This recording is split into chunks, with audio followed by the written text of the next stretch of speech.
Hey, we're back. What's up, everybody? Welcome to the NDA Podcast. I'm Rob D, aka Sketchcraft. What this is me working on NDA projects, top secret projects. Currently, I'm drawing a comic book series, Spawn Kills Every Spawn. It's coming out this summer from Todd McFarlane. And I can't really share that process. So what I do is I hang out with you guys here, draw. But what I'm going to do is behind me, I'm going to put on some previous artwork I did. I've sped up a few times, like usually 400%. And today will be Sonic the Hedgehog, part 1. This went on for like, I think it's like a 6-hour, even sped up stream. It's like a 12-hour long piece. So I've broken it up into a few parts. So this will be part 1, and I'll play part 2, part 3, whatever, as the days go on. So let's go ahead and let's give me Little Rob here. Let's go where's Little Rob? There I am. Ah, I'm right here. There I am, Little Rob. Let's put this up. Boosh. There we go. That will play. And that'll play on a loop while I work here. And then next time I stream, I'll put on part 2, if you're wondering where that is. All right, so I'm gonna get to work. Trying to wrap up issue 4 of a 5-issue series. I'm a little behind. I've been very vocal about that. I got a little behind. Had some health issues. I'm good, but it did cut into my productivity the last month or so. So I'm just trying to move faster without sacrificing quality. No one will know the difference when they see the comic.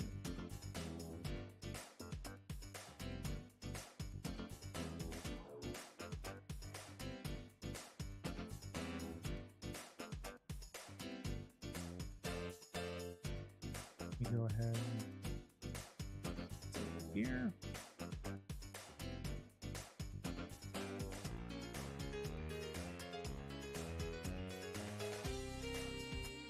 As people know, when I eventually can share some of the stuff, I will. I've saved doing the traditional inks for this book till after it's kind of shipped on my own. So I'm kind of drawing it traditionally, and then I'll do digital. I'm drawing it digitally, but I'll do traditional ink after the fact. So these pages I will eventually stream once it's published. That'll be fun.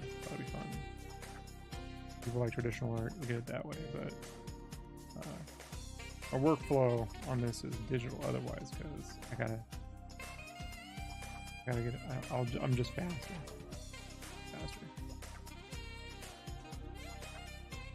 This back here though will be a color piece. You can already see this if you want to look it up. It's on my DeviantArt. It's on everywhere. Sonic the Hedgehog, Sketchcraft color pencil. This was a commission. Someone bought a triptych. It was a 3-piece set. I put Sonic in the middle. I did Knuckles on the left and Tails on the right, and did like a giant Dreamcast controller. I did the whole thing in color pencil. So what you see is I did the original lines digitally, and then I printed them out in red ink, and then did a red shading pass with color pencil. I'll stream that sometime. I actually recorded that to get the basic lighting down, and then now I'm going over it with color pencil. I like to have that red underneath, so if I leave it open, it gives it like a warmth. It's a painter's trick. You see, like on paintings, they use like a burnt sienna underpainting. You know, same basic idea.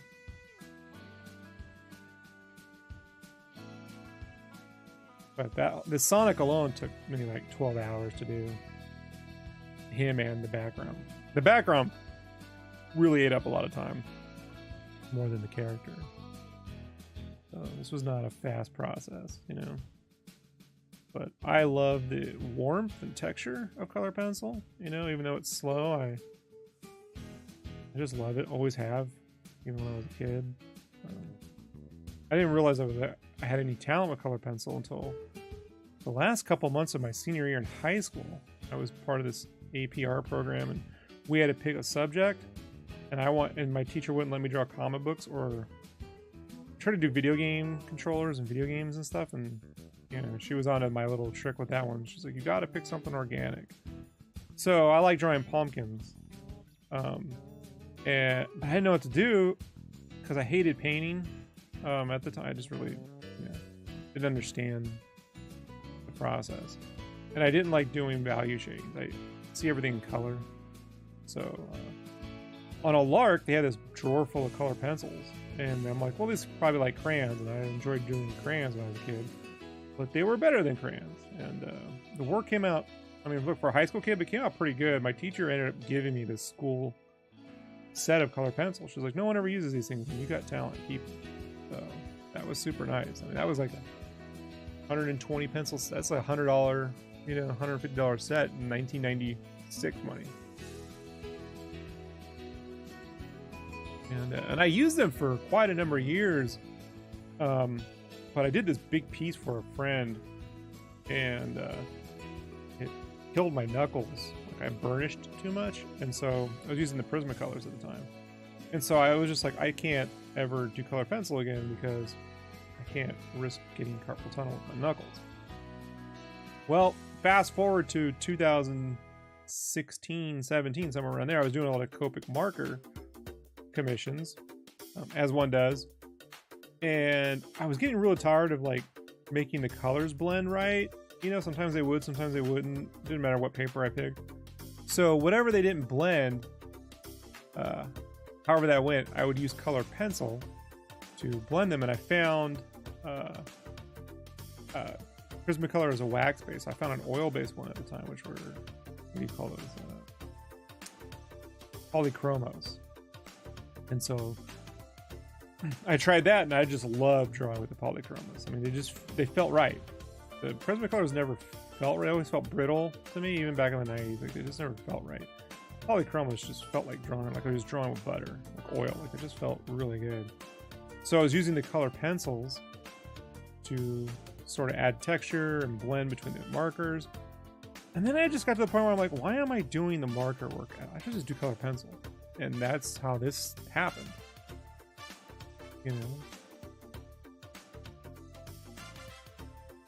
I did a Obi-Wan one, which I'm rendering right now. Like, so I'll have that up. We'll be streaming that sometime this next week. The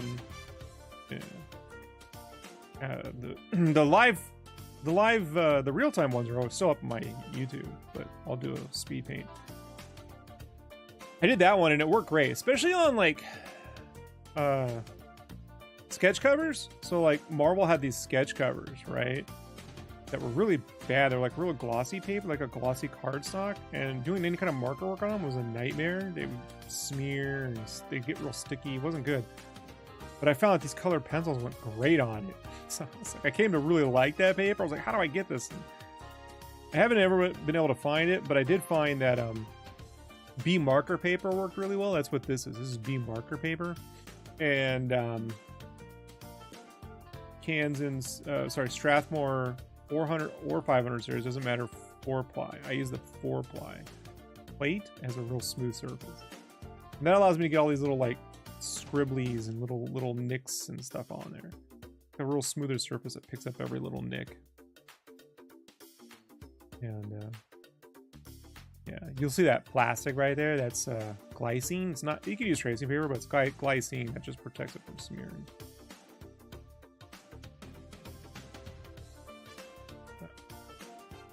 I really enjoy color pencil. I don't know if it's gotten me any more credibility online. I think the watercolor stuff has gotten me more like street cred and stuff, but I love color pencil. Like, it's one of the few I have to do basically no practicing with it. I can just sit down, do this, do that. It's my favorite. It's probably my favorite thing to work in by far. And Distress ink would be my second favorite. Pastel and whatnot.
I do enjoy doing watercolor though, or specifically painting with distress ink.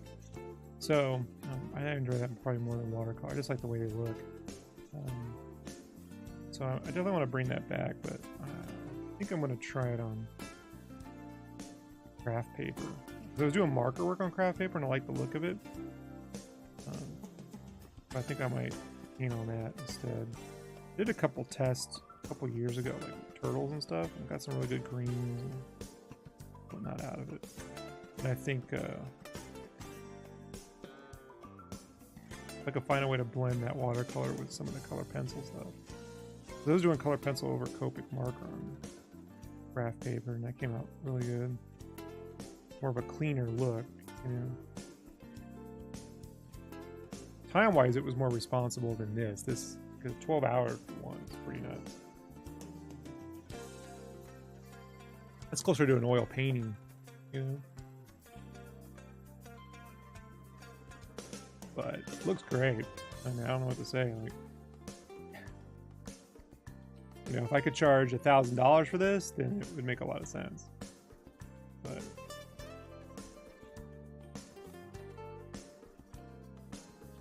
it's not really the rates I can charge, so.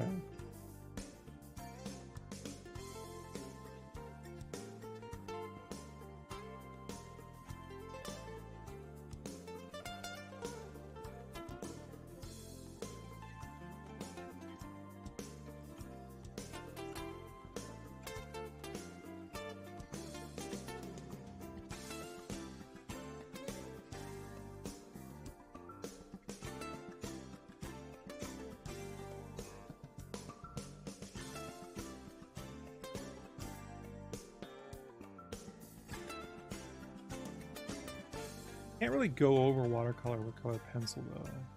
What you can do is you can kind of go over it if you airbrush some art medium over it, and it will create more kind of a slicker surface. It doesn't have the same look as this though. It has a different look, but you can do it. So I need to practice with that and definitely see.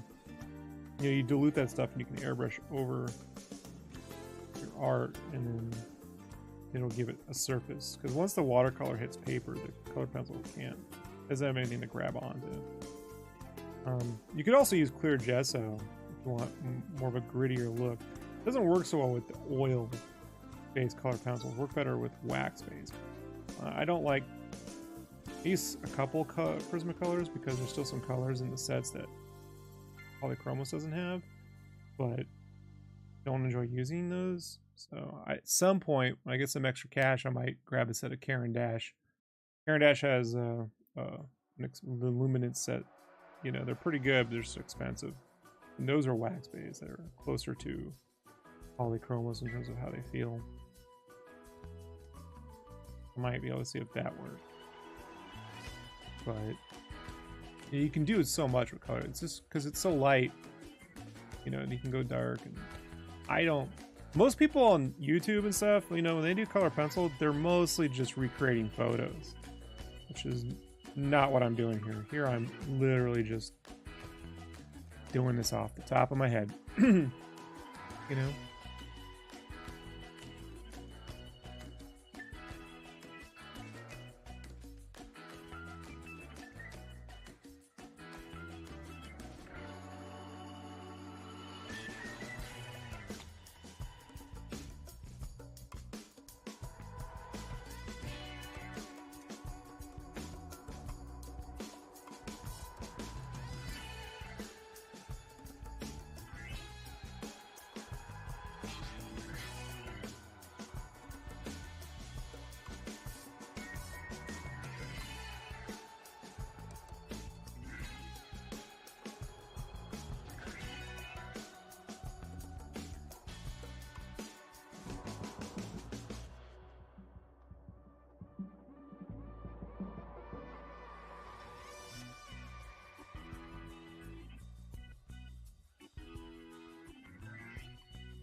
Alright.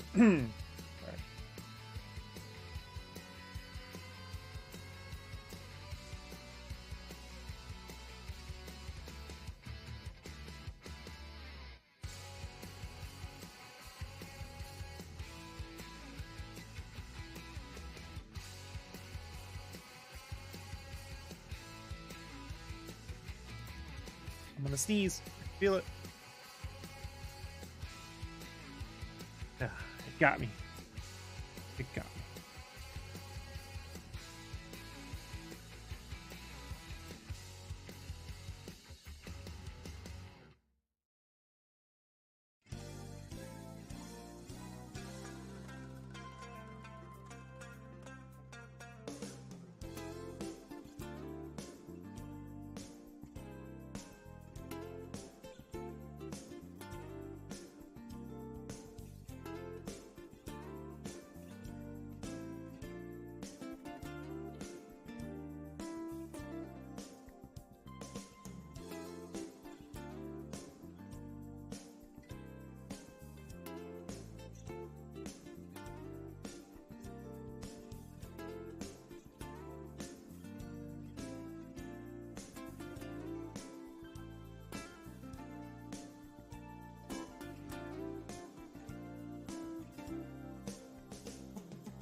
Hey, you're back, Ashley. What's up?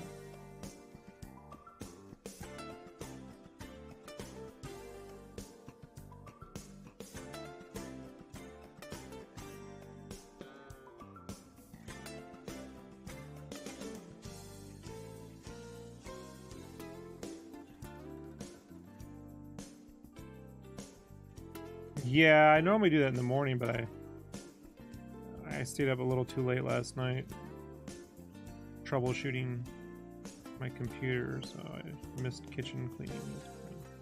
I have to do it right before dinner, which I hate doing, but you know, you clean it and then you gotta mess it right back up. It happens.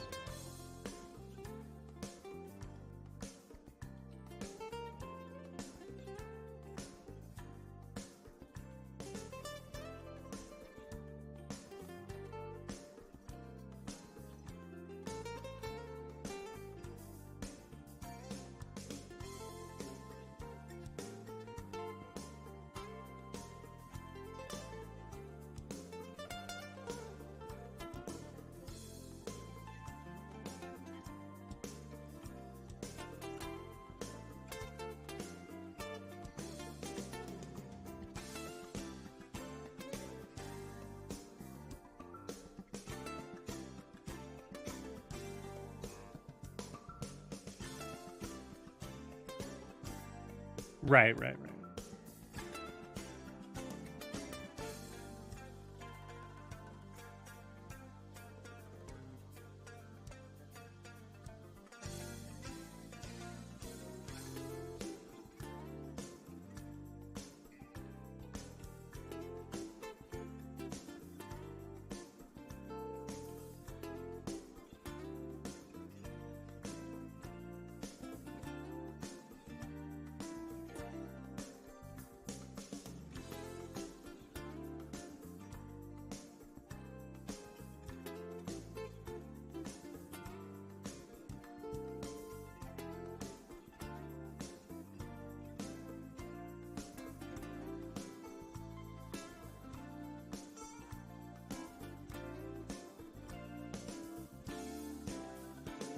So that collab voice, is that through Discord? No.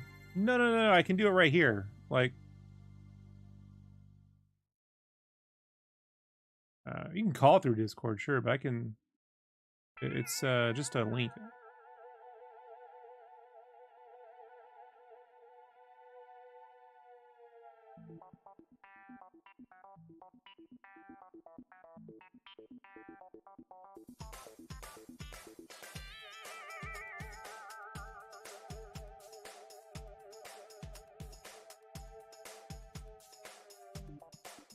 Man, I keep forgetting to open up Discord, so I haven't even opened it in like 2 weeks.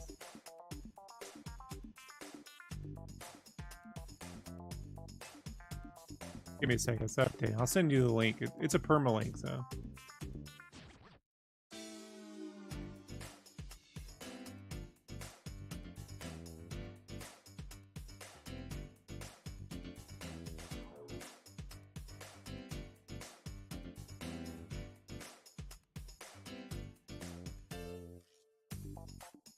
I'll forget. Yeah, it's different. It looks a little more ghetto, but I like using Streamlabs.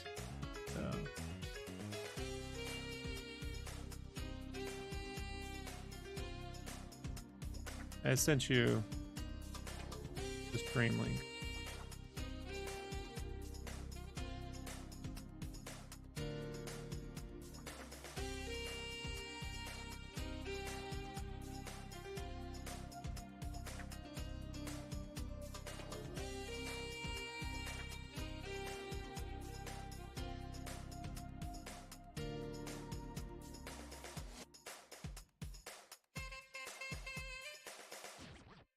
I just put the video underneath this, so you don't have to have video. Cool part is, if I want to add an icon, I can just add it on here and turn it on if you ever want to have an icon on. You know, kind of like how I did it before, so it's kind of both, you know. I just get to use the OBS with all the benefits of multi-streaming, you know.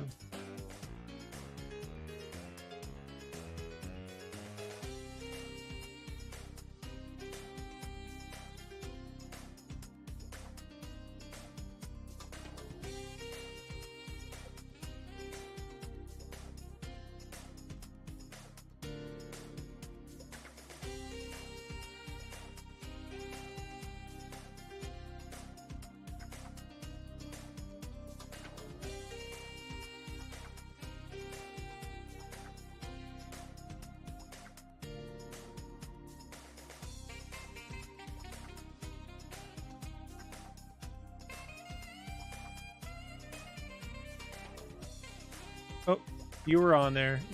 I just didn't see it.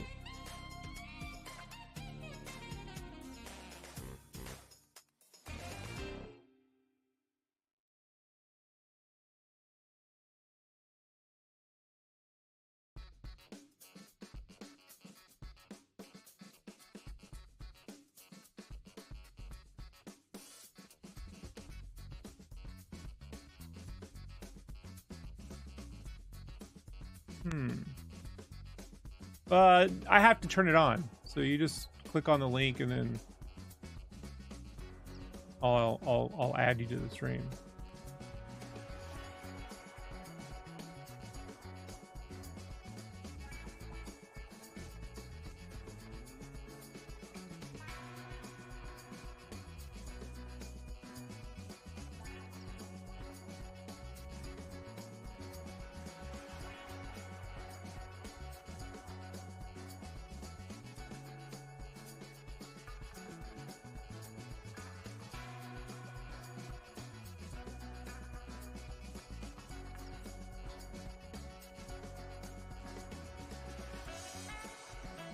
You just want to click join, not join with Streamlabs. All right, there you are. 1 second.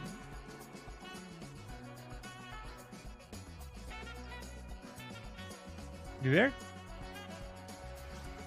Ashley?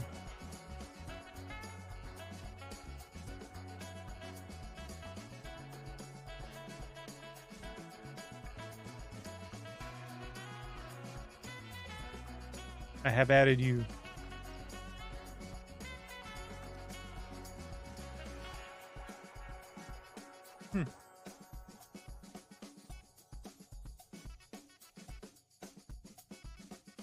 Yeah, I can add myself, so I know it works.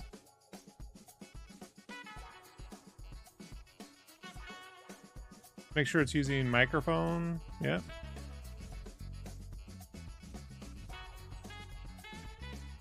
Yeah, I added myself. I could join. I've added myself. You can even hear me now. Weird.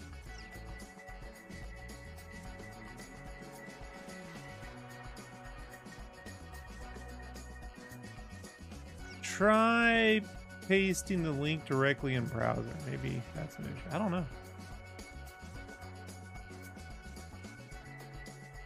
Because I just paste the link in Chrome and it works just fine. And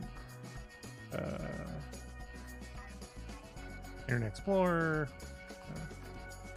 Also fiddling around. Just gotta make sure your microphone's on. That's it.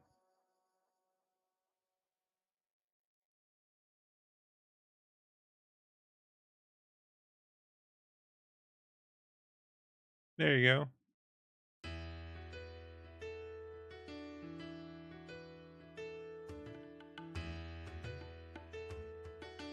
So I've added you. And then you just gotta make sure your microphone's on. Or it's selecting your mic.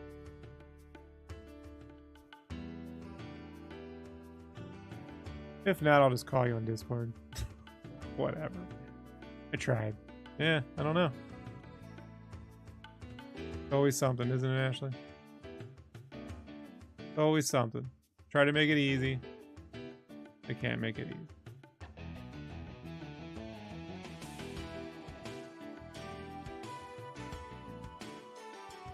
Did you see your test levels when you logged in?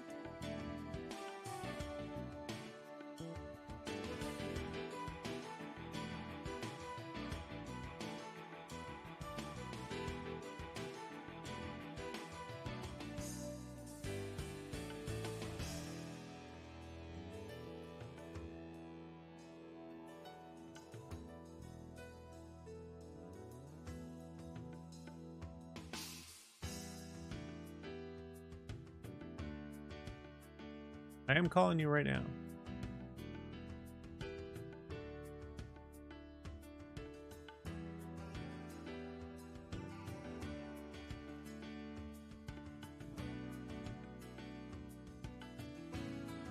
Hey.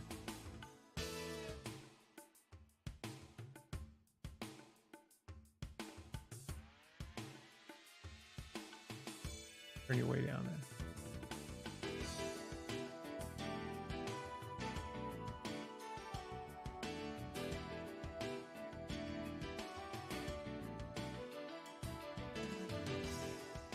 Check the levels here.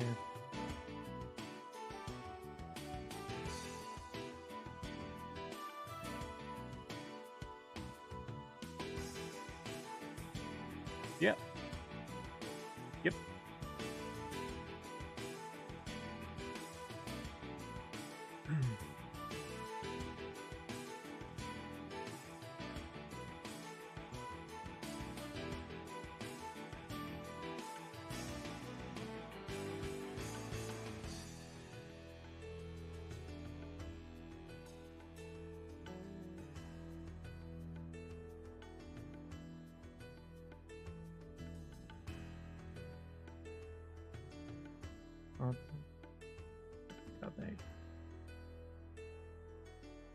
Yeah, I'm just trying to make sure that you're coming through on the stream. Yeah. I know. Like, I can hear you, your voice chat. Hey, can anyone hear Ashley? I just want to know. I know.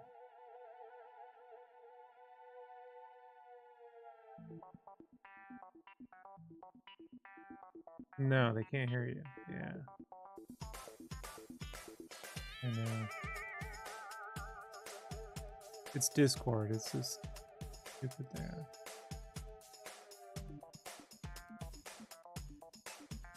I know, Ashley, but you know, there's me. So let me see.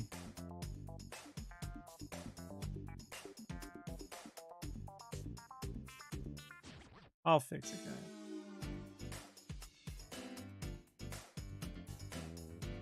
Here.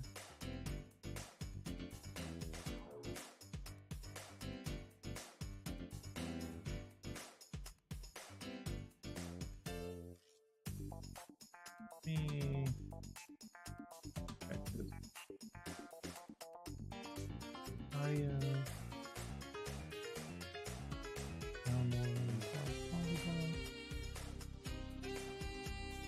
Yeah, I don't know why that wasn't working for you, the collab link.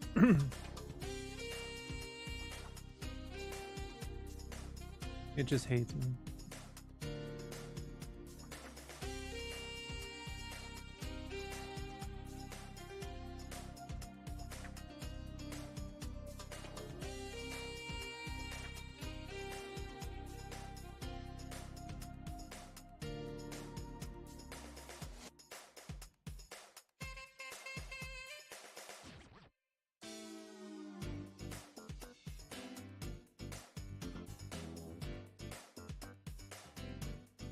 Well, I can use OBS. I can use this version of OBS regardless now.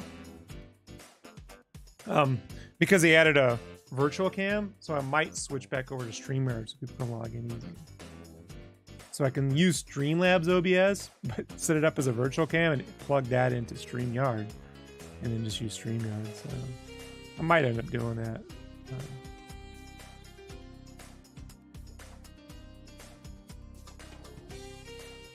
You go to there. See there. Did that work?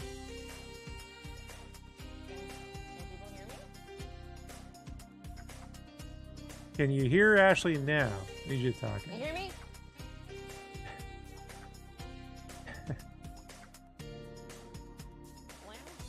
Hello, what's up, Bitterbird? Jamie will let me know. Okay. Jamie will let me know. Okay. All righty.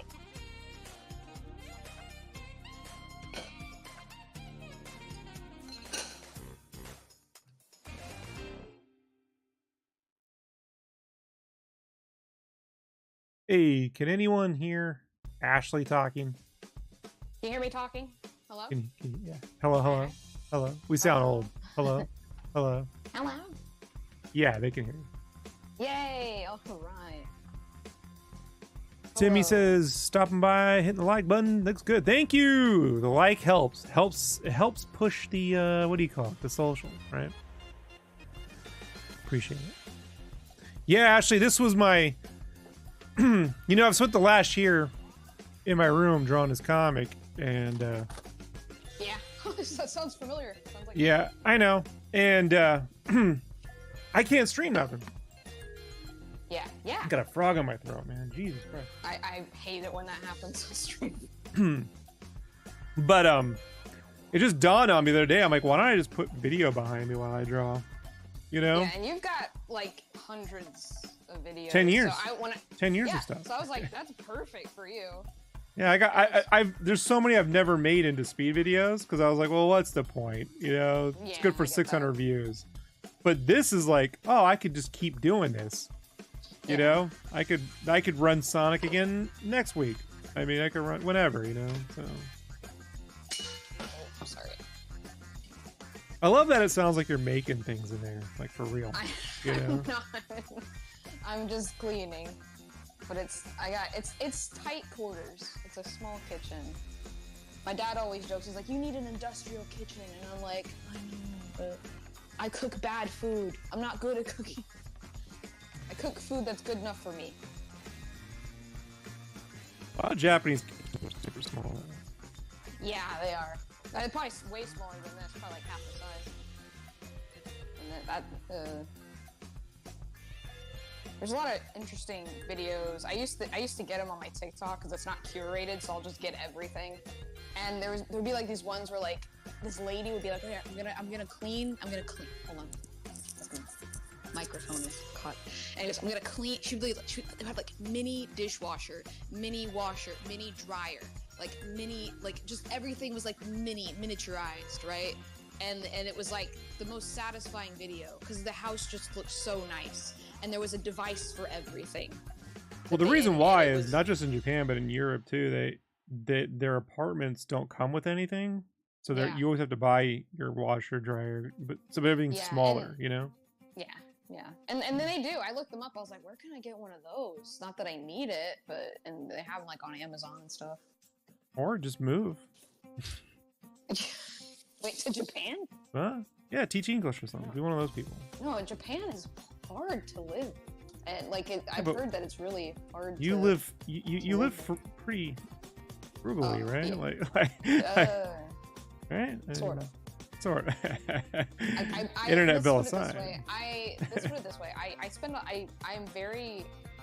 I like food, but everything else I'm kind of like whatever. Food doesn't cost as much in Japan, right? Oh yeah, I've heard that like things are cheaper over there, or I don't know if everything's cheaper, but it's not as bad. You just gotta watch out for the salt. Yeah, like they overeat salt because of ramen and stuff like that. Well, I eat a lot of vegetables and fruit, so I actually have to add salt to my food, or else I don't get enough salt. Like, I actually have to eat salt that has iodine in it. Like, I'm like, does this have iodine in it? Oh yeah, Okay, same. I have to, same. like, I have to have it. Because I use Or that else, no salt, that low salt or whatever, but I have to get the iodine. Yeah, like, I have to, or else I'm gonna have deficiencies. Yeah, well, we get deficiencies, Ashley. We're deficient. Yeah. You can't eat too healthy where you're like, oh wait. How long do you think it takes, like, someone to do like an oil piece? Generally, how many hours do you think? Like a 8.5 by 11? Well, I mean, you mean like oil painting? Yeah, like a 9 by 12. How long do you think that would take an average? 4, 7 hours? I mean, 12? my sister oil paints, but she does big canvases, like feet by feet. Mm-hmm. She doesn't usually do small, but I'm assuming like that stuff can take her months or weeks. It just depends. It depends on her, you know, what she feels like, I guess. But like I'm assuming like a day for sure. But yeah, because I was just thinking, like, it took me 12 hours to color this Sonic. You know what I mean? And I'm like, yeah, but like it's also oil paint, so it's. I feel like it depends on how you're these painting. Are oil color pencil. Right. True. I know it's not the same thing. But like no, with oil painting, like you can really water down the paints with like terpenoid or whatever it is, and like paint thinner, whatever. And then you can paint like really thin lines with like little brushes, or you just paint really thick impasto strokes, right? I feel like the thicker the lines, the less time it's going to take, right? And the more detailed and like smaller the paint, smaller the brushes, the longer it's going to take. So it depends. Me, I would probably, I don't know. I used to paint with acrylics, and I don't even remember how long it would take me. I've never really been an oil painter. Well, I mean, like when I'm doing the watercolors, like generally the idea is to stack a few, you know? Yeah. So when one's drying, you're working on the next one, you know? That's sort of how you make your time back, you know? Yeah. Yeah. But with the color pencil, there's no, I sit it down and work on something else. It's just, that's 12 hours. Yeah. You know, unless I go real scribbly, which I've been messing with that option. I did some tests last week or the week before.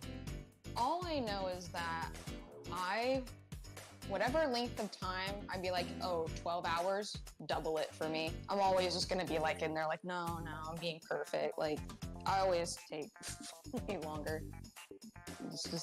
I'm just a perfectionist. It drives me crazy sometimes. But it's also what has made me be better. But yeah. But yeah, I'm gonna always take a long time to do things. I'm not usually one of those persons like I whip the whole thing out in one day, like page a day kind of thing. I'm like more like panel a day. Yeah, I was hitting a good streak on the comic where I was like getting to 3 to 4 pages a day, and then oh my god, and then I had the health issue and went down to like 1. So now I'm just like I gotta get back. I lost some momentum. You know? And I think that depends on what you're drawing. If you're drawing a lot of smaller characters, no, these are crazy detail pages. Oh yeah, the 4 is when it's headshots. You know what I mean? That's what I'm talking about. But I mean 3 highly detailed pages. You know, complete. Oh yeah, like with backgrounds. And Yeah. You've seen some of this. Crazy. I've shown you some. Oh yeah. Yeah. So. And me, I got big characters, and they're always like, okay, I need 2, 3 pages taped together to get all of this 9-foot-tall man on this fucking thing. You know, like if people don't follow Ashley's work, like she does everything in graphite, and she draws like she draws panels. Each panel is an 11 by 17 or 11 by 58. You know, it's psychotic. Yeah, but I love it. It makes me laugh because that's how I was drawing Mosaic back in 2007. One time, somebody made a meme of my art, and they were like, it was like this wrestler that like, it was like, looking at one of Gang Feather's like, you know, pieces or whatever, art pieces, and he had like this scroll that just hit the floor, and I was like, yeah, that's pretty much it. Right. Well, we were watching the making of Brave Little Toaster, right? They interviewed a guy interviewed the director, Jerry Rees, right? I'll send you a link if you want to hear him talk about it. But Sure. they were showing like he was like, yeah, this one of these backgrounds, we did war perspective, and they show it, they roll it out. This is like, it's like 11 inches by 10 feet long, like they roll it out. Yeah. And this is one continuous. Wait, did you say it was the background shot? Yeah, it's that one that shot at the end where they're showing like the countryside. It's one continuously long shot, one painting. That movie is a masterpiece. Yeah, well, I mean, they 100% remade it into Toy Story because Lasseter was the first one to work on that project. True. And so a lot of the guys, Pete Docter worked on it. A lot of the, Ed Catmull worked on the final one. Jerry Rees was the final director, saw it through and did the final writing. But yeah, it 100% they had another go at it when it came time to do Toy Story. Brave Little Toaster was 1988. Yeah, 87, 88. Yeah, I'm pretty good with my movies dates, but I feel like sometimes I'm off. You were just born, right? Like, you weren't wasn't even born. Right. I wasn't even born yet. Yeah. But I used to play on like Cartoon Network all the time, or something. Yeah, I think it was Cartoon Network back in the day. That's where I saw it probably for the first time. Yeah, I used to watch that all the time in something called American Rabbit. I don't know if you ever saw that. I used to play on Disney Channel. Used to play on Disney Channel all the time. Yeah. I don't think so. I mean, I know American Tail, but not American Rabbit. No, it was like this rabbit who'd get like superpowers and he'd have roller skates, and it was weird. Yeah, it was well animated though. At least I remember it being well animated. Have you seen those? Those 3 Roger Rabbit shorts? Yeah. That they made? Yeah. I love those. You just reminded me of that. Those are amazing. Yeah. Those are amazing. American Rabbit isn't like that. Yeah. That is literally some of the best animation you'll ever see. Yeah, the roller coaster bit. Yeah, roller coaster, rabbit, trail mix, and tummy ache, I think are the names. Yeah, very well done. Yeah, I think roller coaster rabbit's my favorite, like you mentioned. 1993. Yeah. They were doing those to pump up the whole Toontown expansion at Disneyland, which I always thought was a mistake. I thought they should... Oh, go ahead. No, go ahead. Sorry, go ahead. They should have gone with... I always felt they should have gone with like Duckburg and done all the TV stuff there. I always get confused with Roger Rabbit because it's like Bugs Bunny and Mickey Mouse are in the same one. So I'm like, wait, where does it go? Yeah, but that doesn't exist in the Toontown at Disneyland, Okay, yeah. So I always thought they should have just gone with the Saturday morning Disney Channel stuff, Gummy Bears. They could have put Roger Rabbit in it, but Darkwing Duck, DuckTales would have been the better. I watched Darkwing Duck. I watched DuckTales, Darkwing Duck, Tailspin, pretty much all the old stuff from, I would say, the late 80s and the early 90s, because it used to play on Toon Disney in the early 2000s. Well, Marsupilami was part of that too, which is a really great European comic. Marsupilami, this European comic guy does this really cool. It's like a cheetah with the you'd like it. He's got like a 200-foot long tail. Very well. Shit. Yeah, it's really cool looking. And so they signed a deal with him to do a cartoon, and then they just sort of dumped it. He was always mad about that, like they didn't pay him right and stuff, But it was really well drawn, and his it's really great. They even kept the look of his style and stuff, so it has that European comic look. If you like, you like Solo, right? The rat guy with the big rat and stuff. Oh yeah. I mean, it's not barbarian like that, but it has that same kind of like European style, Tintin kind of look. Crazy! Oh my god! Like you, like some of the like the panels that sometimes were shared. When they were shared more often. I don't think Oscar Martin, right? Oscar Martin. Yeah, I don't think he shares as much now. Totally understand. But when he did, it would be like just this sliced, like he'd slice like the front end of someone's nose off. There'd just be like a bone. Like one little bone, you know what I'm talking about? Like the cartoon. Yeah, well, because they take cartooning seriously, or they don't go, it's for kids, They go, no. No, I love it.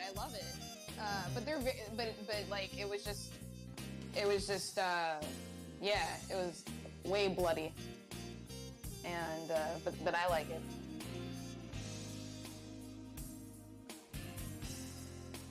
Very gritty. Yeah, and his pencil work is, Yeah. you know. And of course, as someone who I don't, as someone who, well, I don't do inking. Does he do inking? He can, yeah, he's done it before, yeah. but that particular Yeah, one is all graphite.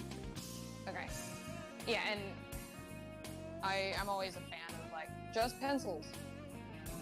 But everybody's always like, oh, what ink do you use? I'm like, it's not ink, it's 2B pencil, but I white knuckle that shit, so it looks like ink. Like, Yeah. So, You're gonna have a hook in 5 years, 10 years, for a hand. Yeah. Careful, don't press hard, Ashley. You know. I don't think I do. I kind of layer it up.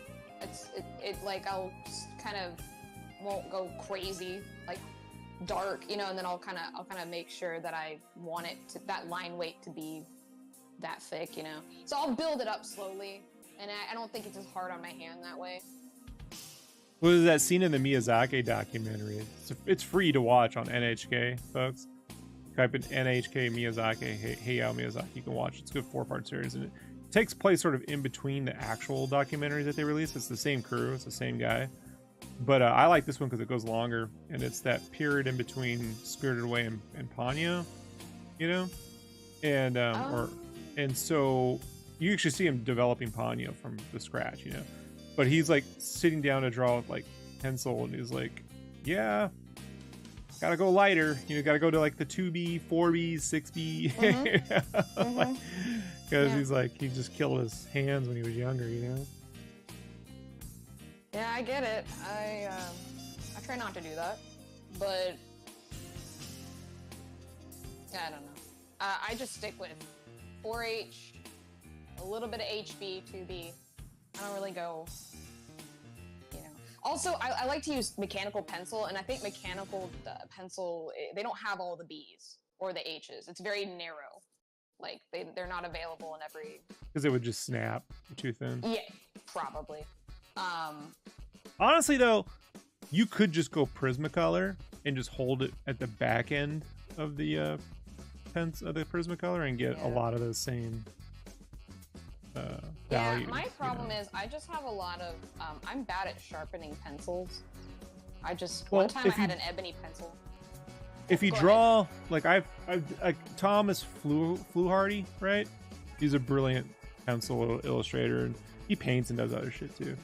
Does a lot of crazy caricature in like Prismacolor pencil, but like you put that paper behind a foam core backing, you know, and you just get a super smooth. You just get like little foam core sheets. It's a caricature artists do this trick too, when you put foam core behind the paper, and then when you lay it down, it just has a way smoother texture to it, you know. So you can get a lot of value without having to use much pressure. Foam, not foam core, but foam sheets, foam backing. You can get like 12 of them for like $2 or something. It's so weird because I'm always like, no, I want like wood or like solid like plastic or whatever that's like hard but smooth. But foam sounds like too soft. Well, that's how you get. I know what you're.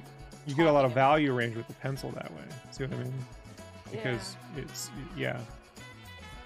I get what you're saying. Now, when I do color pencil, I personally use well, this right here is B marker paper, but I prefer to use Strathmore 400 or 500 series 4-ply. Whatever's, I get the 500 plate now. It's like $1 or $2 more, but whatever. A 20 by 30 sheet can give you 6 like 9 by 12s and a bunch of sketch cards if you know how to cut it up right. But it has a plate finish, so it has that rigid. It's super rigid, you know, but it's smooth, you know. The drawing picks up every little tick, because I like the little ticks, you know, with the pencil. I like to get those little bits and scribbles and stuff. Yeah, but since it's 4-ply, it's super rigid, so I can paint on it too, and it doesn't warp or, you know, anything like it. Got it. That's what I did with the Scud. Oh yeah, the Scud looked great. I can't tell, man. I didn't get a lot of. Some of the guys who were like my pro friends, who were well, I mean, like some of my pro friends, not the average people, were like, "Can't wait to see what you do with it." And then when I did it, they were like silent. I was like, I may have gone too far with this one. Whatever. You know what? No, I thought it looked great. So whatever. I appreciate it. I always feel like. Go ahead. You know who sent me a compliment was Scotty Young. You know. Hey, yeah. So Scotty. I'll take. Scotty's a good dude. He sent me a DM. He's like, "Your color pencil. I'm jealous." I'm like, "Well, I'm jealous of how you use fucking ink." Yeah, I'm jealous. You know what I mean? I can't do any of that brush. I've tried. You know, like I just. I'm feeding my cat. If you can hear. Oh, we can hear it. Yeah, we can. Okay. Yeah. My yeah, cat's like. It's hilarious. Yeah. Feed me. Feed me. Sorry, I know. It's very. I No, don't it's have any noise cancellation. I'm used to people not being able to hear anything, and now it's like I can hear everything. Hilarious.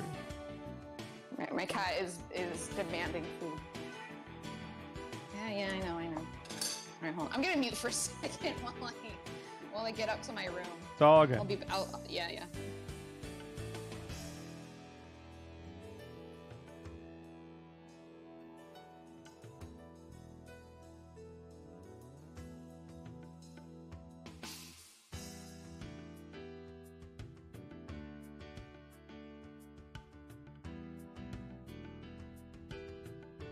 Yeah, this right here is Prismacolor I'm adding into the white areas, but like Prismacolor has these really great light, like creams and mint greens and stuff, and they go really good into like highlights. Give it so it doesn't have just a white sheen to it. You can give it like I call it that Instagram filter look. And then for pure black, I'm using ballpoint pen Zebra ballpoint pen.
Yeah, I was trying to keep the roundness of the character up. Normally, I kind of default when I sketch to real angular shapes. I remember at the time I just done this Dragon Ball Z tribute piece, and the client that commissioned it was like, "You drew the characters too angular."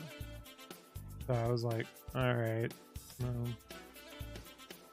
I need a better contrast of angular and rounder shapes." So I went super round on this one.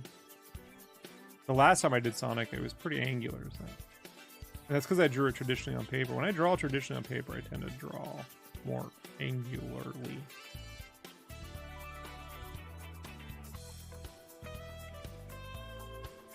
No clue why that is. No clue.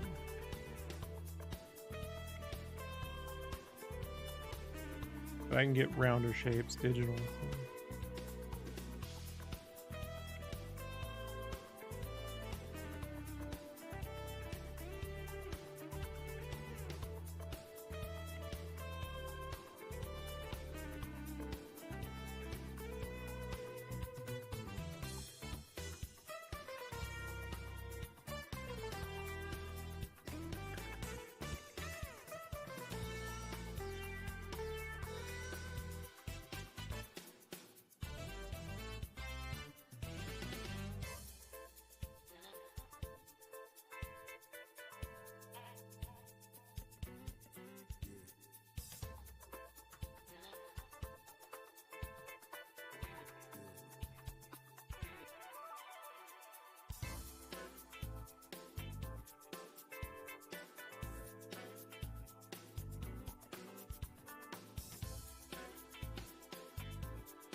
Yeah, I was working more zoomed in on this one because I wanted people to see the texture. And it's a little harder to get a sense. It's harder with color pencil to figure out how close I should zoom in. You know?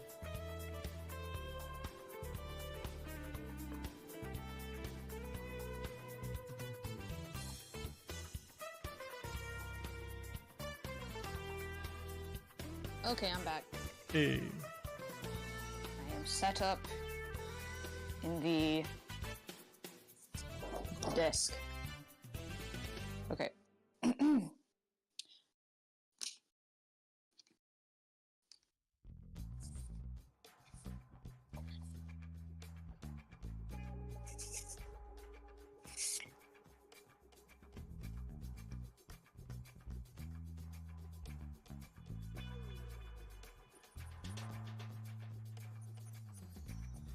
Yeah, I was saying, like, sometimes with this color pencil stuff, I never know how far to zoom in with the camera.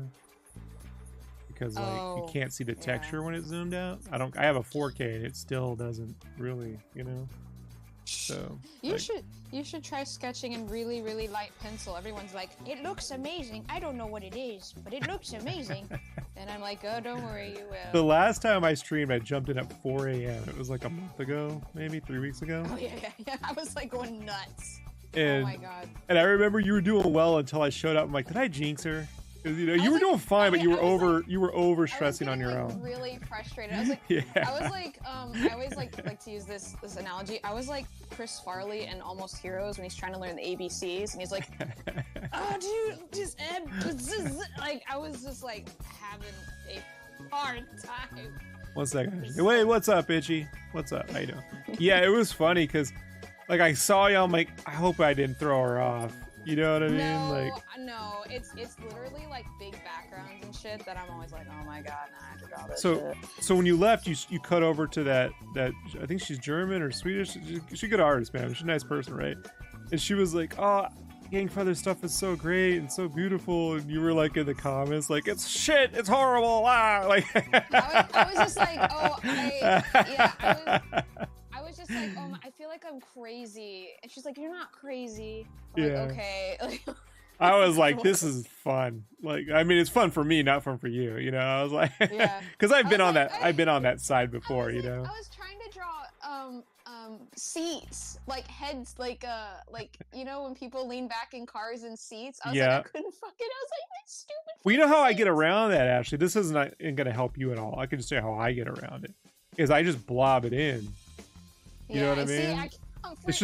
It's just so much easier to blob stuff like that in than it is to like find a line for like organic. And I'm like, I'm very like open with my feelings on stream as far as like, I will not hide the fact that I'm frustrated. I'll be like, I'll like throw my like eraser off to the side and be like, I'll throw my hands at the screen like. The last time I did a caricature, I streamed it, and I was having the same thing. I'm like, this is shit, blah, blah, blah, blah, blah, blah. Yeah. I reopened up that file. I haven't looked at it in like 3 months, right? I'm like, what was I thinking? It's fine.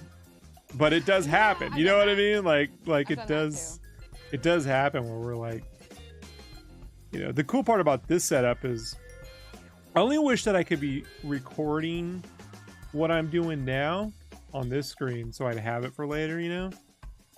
I gotta figure out how to find a way to record while I'm streaming this stuff from something else. I gotta see if I can open up 2 OBSs and 1 screen recording. I wonder if I can do that. Let me try that right now. Hey, Itch, I really appreciate that. I enjoy drawing Sonic. Wait, is the Sonic one up right now? I can't tell. Yeah, the Sonic is color pencil. Sonic, Knuckles, Tails. Yeah, well, this Sonic, this is just gonna loop because the whole thing is 12 hours, and I think it's 4 hours sped up, you know, 3 or 4 hours. So I just cut it into 3 parts, you know. Gotcha. So the cool part about this format is it can just loop. It doesn't have to play, you know. That's good. Yeah. Let me open up the other OBS and see if I can screen record. Yeah. I wonder if I can. Never tried this before. Okay. Let me go to Cintiq. Ashley. What? It works? It works. Cool. I can record what I'm doing. Oh, that's so good. I gotta leave it open because if I forget, it'll record for 18 hours. And I'll have like oh god. You ever do that? You ever have a 40 gig file sitting on your hard drive because you forgot to turn record off? I have done that a couple times. Yeah. Yeah. You're like, what the hell? I should have been doing this earlier. I'm gonna do it now. I'm just got so much to do. It's fine. Smart, right? Damn it. Why didn't I think of this years ago? Whatever. It's how we're gonna fight the whole AI thing, Ashley. You know? We just show all our process. Maybe not while we're doing it, but eventually. I mean, you show everything. I try to show as much as I can. You know?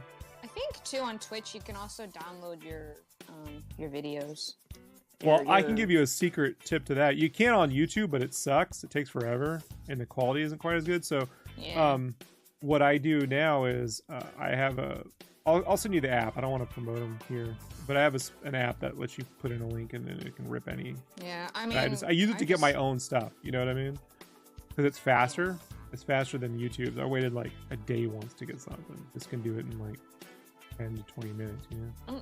Yeah. But I like these, not this one, but the Batman saucy I was streaming earlier. I did that on Google Hangouts, actually. There was Google Hangouts. You remember? Wait. Like, yeah. Is YouTube?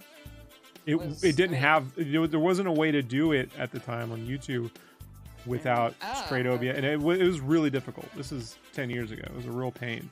And Hangouts, to get people on, to have multiple people on, like I had Brandon on all the time, and it was just easier, you know, to do it that way. And I'd rather be sociable than just, you know.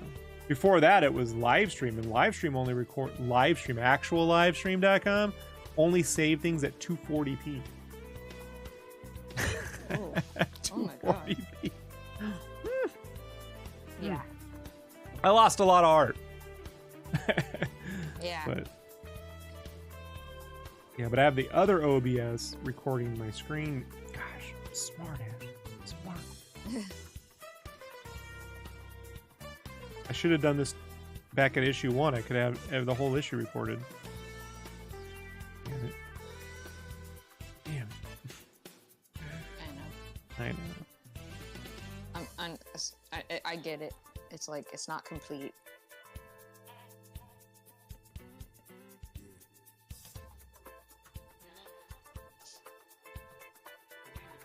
Well, there's just no way, especially in comics, when they're like, oh, you got this window of time to promote. I'm like, no, I want to promote the whole time I'm working. You know? But they're like, but you can't show anything. I'm like, well, then this will be how I get around it. I can show on the next, if I do another series, you know, they give me another series, I'll stream these pages that I'm working now. Itchy asked me, do I plan to compile all your art into a digital art book? I plan on doing a physical art book with a digital option, yes. I started laying that out. It's going to be very detailed and very, like, it's not just going to be my art on a white page. But I can't do that while I'm drawing Spawn. It just eats up a lot of time. But yes, that... As soon as if they don't want me to do it, then I'll do that. And if not, then what I'll have to do is I'll just have to make time for it. You know, what I might do is just spend like 1 week doing that, and then 1 week doing, you know, traditional art and stuff. I don't want to spend 6 months actually laying out a book. You know what I mean? Like, yeah, you lose your skills if you don't use them. Yeah. So I have to constantly be coloring and doing something else too. Otherwise, I lose it. You know. Yeah, that's the hard part, is like doing everything kind of like an assembly line, where you're like, okay, so I'm the penciler, and I'm the colorist, and I'm the writer, and I'm also put the book together, and it's just like it's a lot, and it's like, how do you balance all that? The only reason why I haven't put out an art book yet is because I did this Kickstarter 10 years ago that the guy that I was doing it with stole all my money from, and it took me forever to fulfill and pay back the people that didn't want the, you know what I mean? Like, I had to, I mean, he sent me back 20 grand. You know, I covered it all, but then I was like, I don't want to do any Kickstarter stuff, so I just stayed off it. Now it's like, all right, you know, enough time has passed. I'll have Crash, Spyro, and this under my belt. That's some pretty good wins. Yeah, you know? Absolutely. So I'll get the art book done after that, and it'll be done. You know. I need to play Berserk Boy. It's only 3 to 4 hours, depending on how skilled you are. It's kind of designed for speed runs. Then that means it's gonna take me 8 hours. Remember, I told you, I double. I do slow runs. All right. Yeah, it's the opposite game for you. I'm not bad at games. I'm just I'm very like I inspect everything. It's designed to be played fast, like Sonic, you know. Well, true, but I'm usually on the slower side. You play however you want to play it. I'm not telling you how to play. Yeah, it's like when people are like, how long did it take you to beat like Zelda? And I was like, it took me like 60 some odd hours to beat like, what was it, Skyward Sword? I didn't even beat it. I got to the last boss and I said, I don't like this boss, and I stopped playing it. But I did practically beat it, and it was like 60 some odd hours, and I was like looking up like other playtimes with like 20 hours, and I was like, what the fuck? Itchy says that they totally agree. They're inking and lettering their own book on a live stream. Showcase their variant covers. Plan to release crowdfunding. Oh, awesome. Send me a DM when it's ready to go. I'll check it out. Yeah. I'm only going to kickstart things that are complete, you know? Oh, yeah. Never. Yeah. At least with a comic book, like, just get it done. For me, anything, I'm going to make sure it's done first, because I just don't want to deal with, you know, it's just such a, just don't want to go through that ever again. You know? Yeah. I don't blame you. But it's going to be a dope art book. You know, it's going to be super If you like the creature box style art books where they're all like themed and they got tons of stuff everywhere, that's what it's going to look like, that, you know? Cool. Takes longer. But I have so many work pics. Cool part is some of the stuff I didn't save work in progress pics, Ashley, but I have these videos, so I just screen snap them and put them in there the way I was doing screen snaps for like the game magazines. Oh, there you go. Yeah. I always take progress pics of everything that I do, because like I need to like step back from my work. I have like, I can't zoom, so taking a picture allows me to zoom out. Like, you know, like I can just take a picture of it, be like, okay, does it look good? Like just a top down view, and then, so like I always have like a ton of progress pics. But they're like camera, for my phone camera, it's not always like the best quality or anything, but you know, whatever. Yeah, but between the pics I do take and the videos, I'm like, oh, that'll make up any difference. Yeah.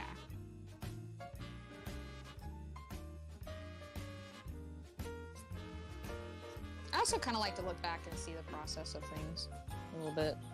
You know, just helps. I think it's important, especially in this age where like, I mean, it's starting to change now, but for the longest time, it was like, here's my sketchbook, and it's like this work of art, and you're like, that's not a sketchbook. You know what I mean? Or here's my sketch, and it's a fully rendered Drew Struzan level piece. I see that a lot with. I see that sometimes with. I want to say like, I usually don't see. I would say professionals or like advanced artists saying, "Oh yeah, here's a sketch," but I will see that a lot from. I want to say like more beginner artists, where they say sketch, and I'm like, it's really not a sketch. That's like a beginner or an asshole art director, you know, who's like, it's just a sketch, and I'm like, it's not a sketch. Who's like, we want a sketch, and it's a fully rendered piece. Itchy says, thank you, man. I appreciate it. My comic is Pro Wrestling Gators. It's guaranteed Florida Man book. You got to put that on the cover. Guaranteed Florida Man book. Like, that's awesome.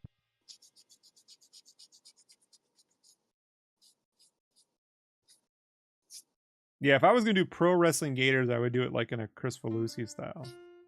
You know, that Bob Camp over the top.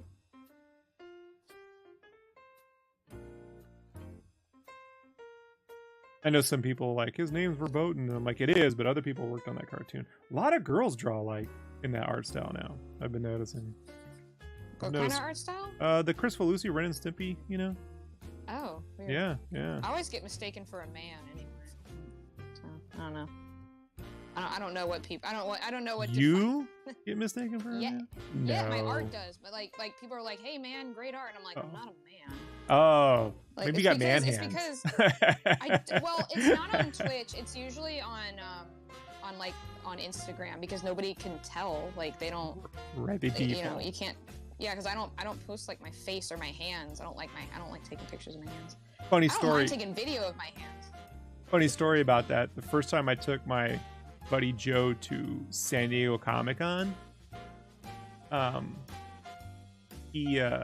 told him, hey man, when you go, make sure you read people's name badges first, because you're never gonna know who that person was in your head. And he's like, yeah. First person we meet, we go to this booth, and it's the artist is the artist is T. Nielsen, right? T. Nielsen, big painter in magic cards and marble painting, marble whatever, big artist. Joe's sitting there, and he goes, "Hey, do you know when T. Nielsen's gonna get here? When he's gonna get here?" He goes, "When he." Oh. And I look up, and I just look right, because I default to the nname badge, and it says Therese Nielsen, and I just took a sharp left and just walked away. You know? And she's like, actually, I'm Therese Nielsen. Like, he's like, I was like, you nitwit. Yeah, and I mean, like, and my name is on my profile, and like, but people just don't look at, like, they just see art and go, goo goo gaga, pretty lady, wow, like, you know, and then bam, like, automatically, like, hey man, great art. But they like don't really, they just assume, right? And I get it, like, you know, I have it's a what do you call it? It's a gender neutral name technically, but I think it sways a little more feminine now. But still, it's like nobody you know, nobody looks.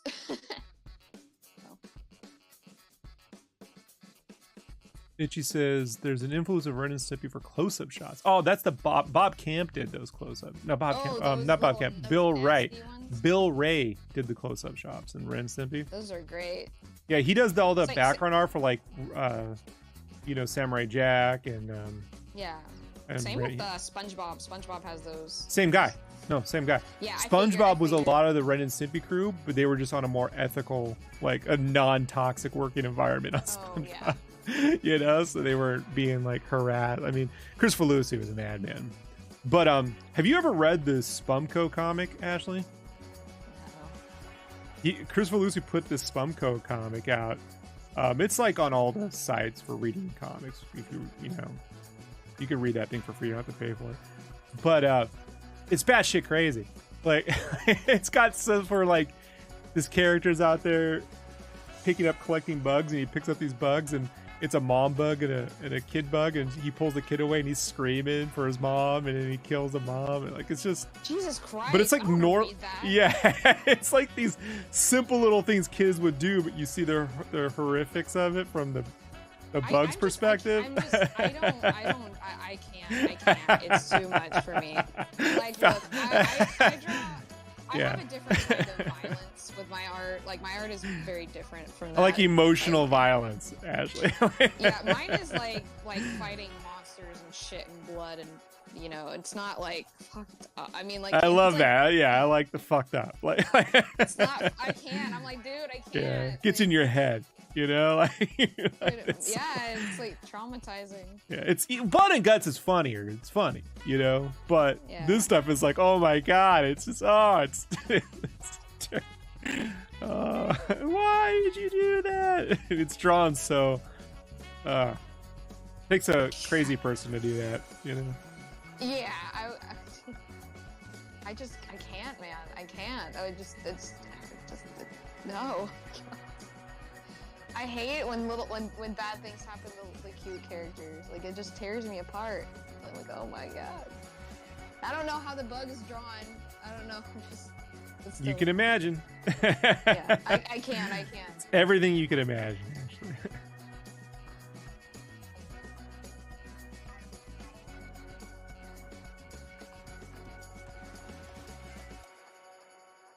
But I figure at this point, if Cuphead's art style can be a game we all accept, and we can get past Chris Felucci's art style, other people can draw like that, you know? Because that Rubber Hose Sambo stuff, great. You know what I mean? Like, was super racial for like 100 years. We've gotten over it. Not the racial shit, the associating that cartoon style with it, because it's ridiculous. You know, there's plenty of like realistically illustrated racist drawings out there. We don't just go, no one can draw realistic now, you know? Yeah, Cuphead, you know, that game I haven't even played yet. I need to. It's just one of those games that it just wasn't. I don't think it was on PlayStation, and I'm just console. I just like playing console PS5, stuff. So PS4. It wasn't though for a while. Oh, it wasn't. No. It was Xbox exclusive at first, though, right? Yeah, and then I think it was Switch, and then I guess now it is on PlayStation 5 or whatever.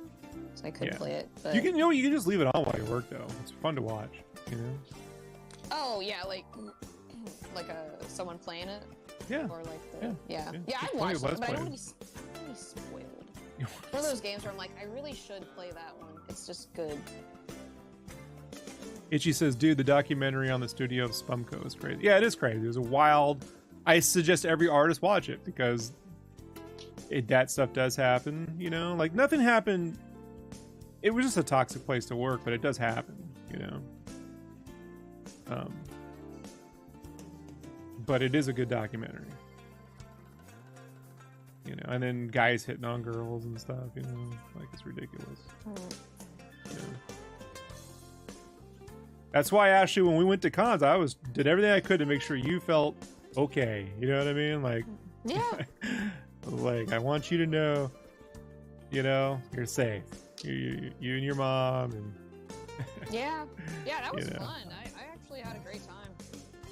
I'm so glad your mom hung out with us because she didn't want to hang out with us. She was like, we all went out to eat afterward. The shittiest of it was the shittiest Chinese buffet I've ever been to. Brandon wanted to go. I loved it. I was so hungry. I loved it. Brandon loved it. It was ridiculously bad, but you know, it's Vegas. It's free food. It wasn't free, but it was not free. Volume it was so expensive for what it was. Exactly. But your mom came with us, and then she was sitting on like the other side of the buffet. And I was like, "What are you? Yeah. Come over here." She's like, "I don't want to bother fine. you." Yeah. No, I thought so. This is what happened. Because I've told this story before. I said, "Oh no, she's fine. She said she's just gonna hang out, whatever." And she's like, "You sure she was gonna come over?" I'm like, "Yeah." And then she texted me, and she's like, "You're so rude." And I'm like, "What'd I do?"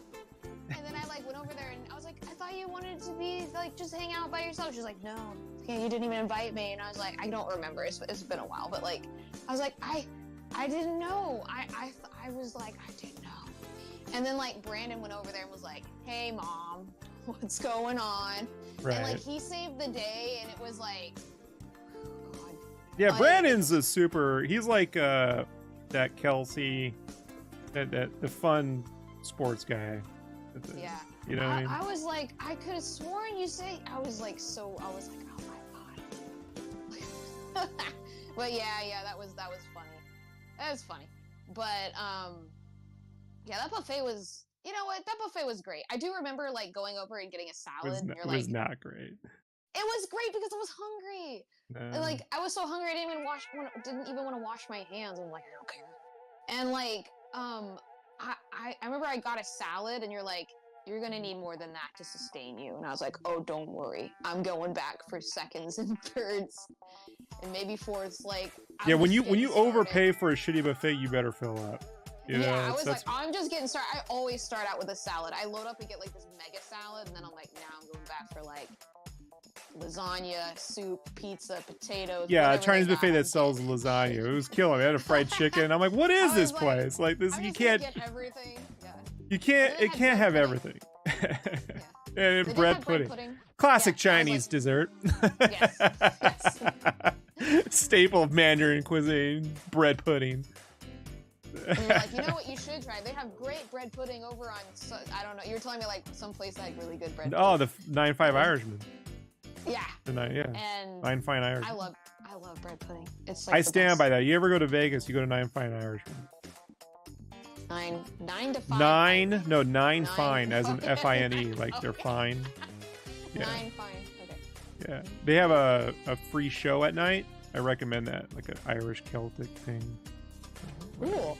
Yeah. It's got a whole like Irish like interior to it, like wood, and it's great looking. Yeah, super good. The bread pudding though. Yeah. I get they have a tomatoey like shepherd's pie type thing, comes out in a bucket. Oh. Yeah. A bucket. Ooh. Yeah, it's super good. And in the bread pudding, they come and they flip it over upside down, and it's the best bread pudding I've ever had. Yeah, that sounds great. The wife and I, oh man, we ate there one time. We ate so much, we didn't know if we were gonna make it to the car. We were gonna like vomit, like some most I've ever eaten. You know, like yeah. That's. I've been there. Especially when you walk outside in Vegas and that heat hits you. That's when I was gonna lose it. That first wave of heat. It was so okay. Like at the con, it was so cold in there. Like I was like, I need to go thaw out. And like Brandon washed the table, and I went outside and walked for 15 minutes. And I was like, I really need to go back in. And when I went back in there, instantly cold again.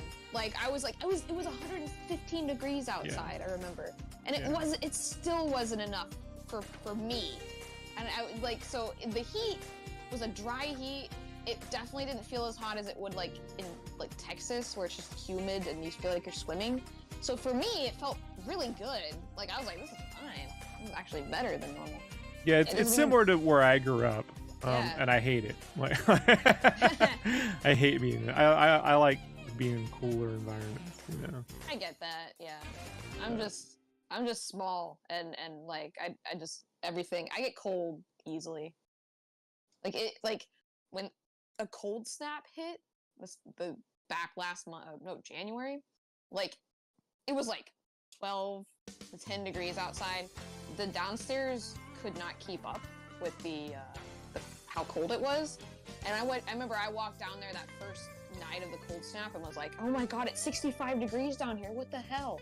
And I was like telling some people about it, and they're like, that feels nice, or that sounds nice, and I was like, not to me, it's like 10 degrees cooler than normal. Oh my god! Like, I was like, oh, how am I gonna survive? Like, I love when we get a couple feet of snow out here, and because I do my morning walk and I put on the snow boots, and I'm the only one out there. You know, it's my favorite. Yeah. Like, it barely snows here. I put on the Superman soundtrack when he's like in Krypton and stuff. I just like, or I put the Fargo soundtrack on and I go walking out in that. Yeah, see, because you need like snowshoes. Because when it snows here, I'm like, I can't do anything outside. I'll just go out there and bust ass immediately. And so yeah, snowshoes. That's the way to go. Because I mean, I always think like, okay, if you live in like Michigan or someplace where it's just gonna snow, like, or like Canada, it's just gonna snow. And I get it, it's made for snow, like they're equipped for it. Like Texas is not, because it's Texas, and we only get like 2 cold months out of the year. But like, I'm like, how do they do it? Like, how do you keep? You go to Cancun. You just leave. Yeah, you just leave in the middle of winter in Cancun. Go to Cancun, right? Sure. That's sure. right. Yeah, I mean, if you got a lot of money, you definitely. I mean, that's what you do. But yeah, I just was like, how do you do it? How do you? If you're like, I'm training for the marathon, and it's like, but I have to. I mean, just get. I don't know. Did you play Sonic Frontiers? I did. You did. What did you think? 2 hours. I got really sick. I had to take a break. Was the camera too close to him when running? Well, was that okay, it? This is what I did. So I'm really weird. So like, I was like, all right, I'm gonna play the game, and then it was like, put this redemption code in, right? And I was like, okay, for what?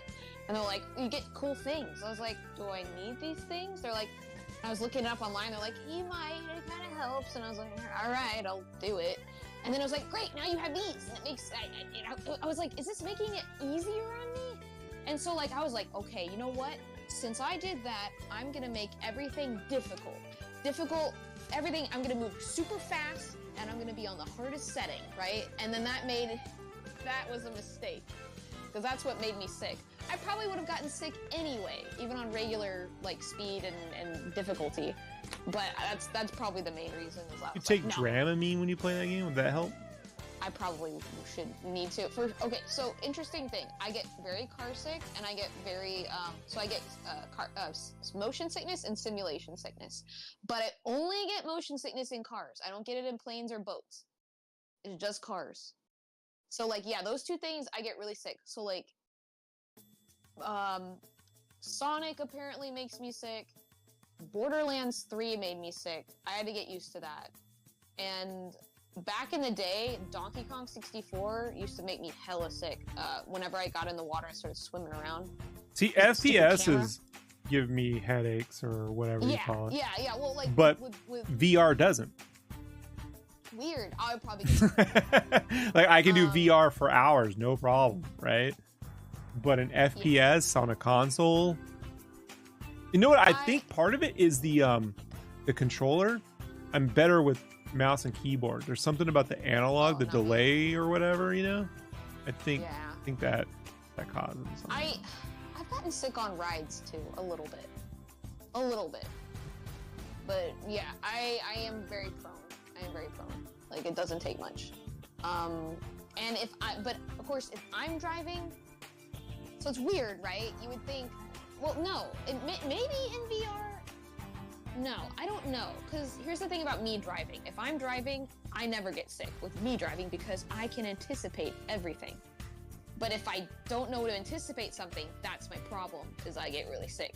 So I can't tell when. So a video game is kind of like that. Like, yes, I can anticipate my controller inputs, but I can't really anticipate how that's going to move on the screen. It's just not the same. So I don't know. It's weird. Oh, you know what game makes me really sick is Warframe. Holy shit. I get sick just looking at people playing that game. It's like, I was watching like a streamer play it, and they had like this, I don't know what the classes are. I don't know if there's classes in that game. I only played it once. But and maybe some characters move faster than others, but this guy was just flipping around like 3 times as fast as regular characters walk or run in games. And I was just like, I can't watch this. I'm literally going to get sick. And in that game, I had to turn off motion blur and then slow down like everything so that I move. I always turn like off motion normal. blur. I'm not a fan of it. Yeah, like that game, the default is like to move like super fast. You know, motion blur doesn't work in VR. Probably why it doesn't affect me. I think the motion blur has a lot to do with it too. Weird. Yeah, because I have to turn it off on every game. Yeah, I don't usually turn it off on. I don't like, that was the one game I think I did, and I did try to do that with Borderlands. I don't know if they had an option in Borderlands. They only had an option to like zoom out a little bit more, so you weren't so zoomed in. Because I was way too zoomed in. I was like, I can't. This is too much. And I think with Borderlands, they sometimes would have you do like platforming. And the weird thing about platforming when you're in first person is you can't tell where you're jumping. Never works. Yeah, I'd be like jumping up, and I'd like, all right, I'm gonna jump to this pipe. Oh fuck, I overshot, and I'd fall to the ground, and so I'd get really frustrated. I'd start sweating and getting hot, and I'd be like, and that would make me, you know, I would Metal start getting Gear. dizzy. Metroid Prime at least made it so like you automatically jump when you got to something, right? Oh yeah. Which made it that was better, but it still. Yeah, or Borderlands, I think like the jumping has gotten a little more advanced. Like in the first 2 games, it was pretty like you were kind of like couldn't really do a lot, and then the pre-sequel, you could jump so high you could do butt slams. In the 3rd game, I think you could jump pretty well too. So, but yeah, like the pre-sequel, like since you were on the moon, you had like zero gravity or whatever, zero gravity. I don't know. I guess not technically zero gravity, but you could just jump super high because of that, and that was great. I'm just not an FPS great. person. Never had. I'm not really either. Borderlands is the one that I play the most of, and then. What do you think of the trailer for the movie? I didn't watch it. I'm afraid to. I'm afraid to. I did hear somebody. Is it true that Kevin Hart is Roland? Yeah. That is weird. Right. Because he's funny. Roland is not a funny character. A different character, yeah. Yeah, so it's very interesting. I'm very interested to see how that plays out. Because I would be like, Idris Elba for Roland, right? Maybe. Or Ving Rhames, right? Like yeah. the way he plays like Luther in like the Mission Impossible films, you know? Yeah. Yeah. And but yeah, I'm interested because is there like, okay, again, I don't know the full cast, but is there a lot of well-known celebrities in it? Jack Black is Claptrap as Mandekus. Oh, that's the voice work on that's pretty good. Jamie Lee Curtis, is she in it? Yeah, she's in it.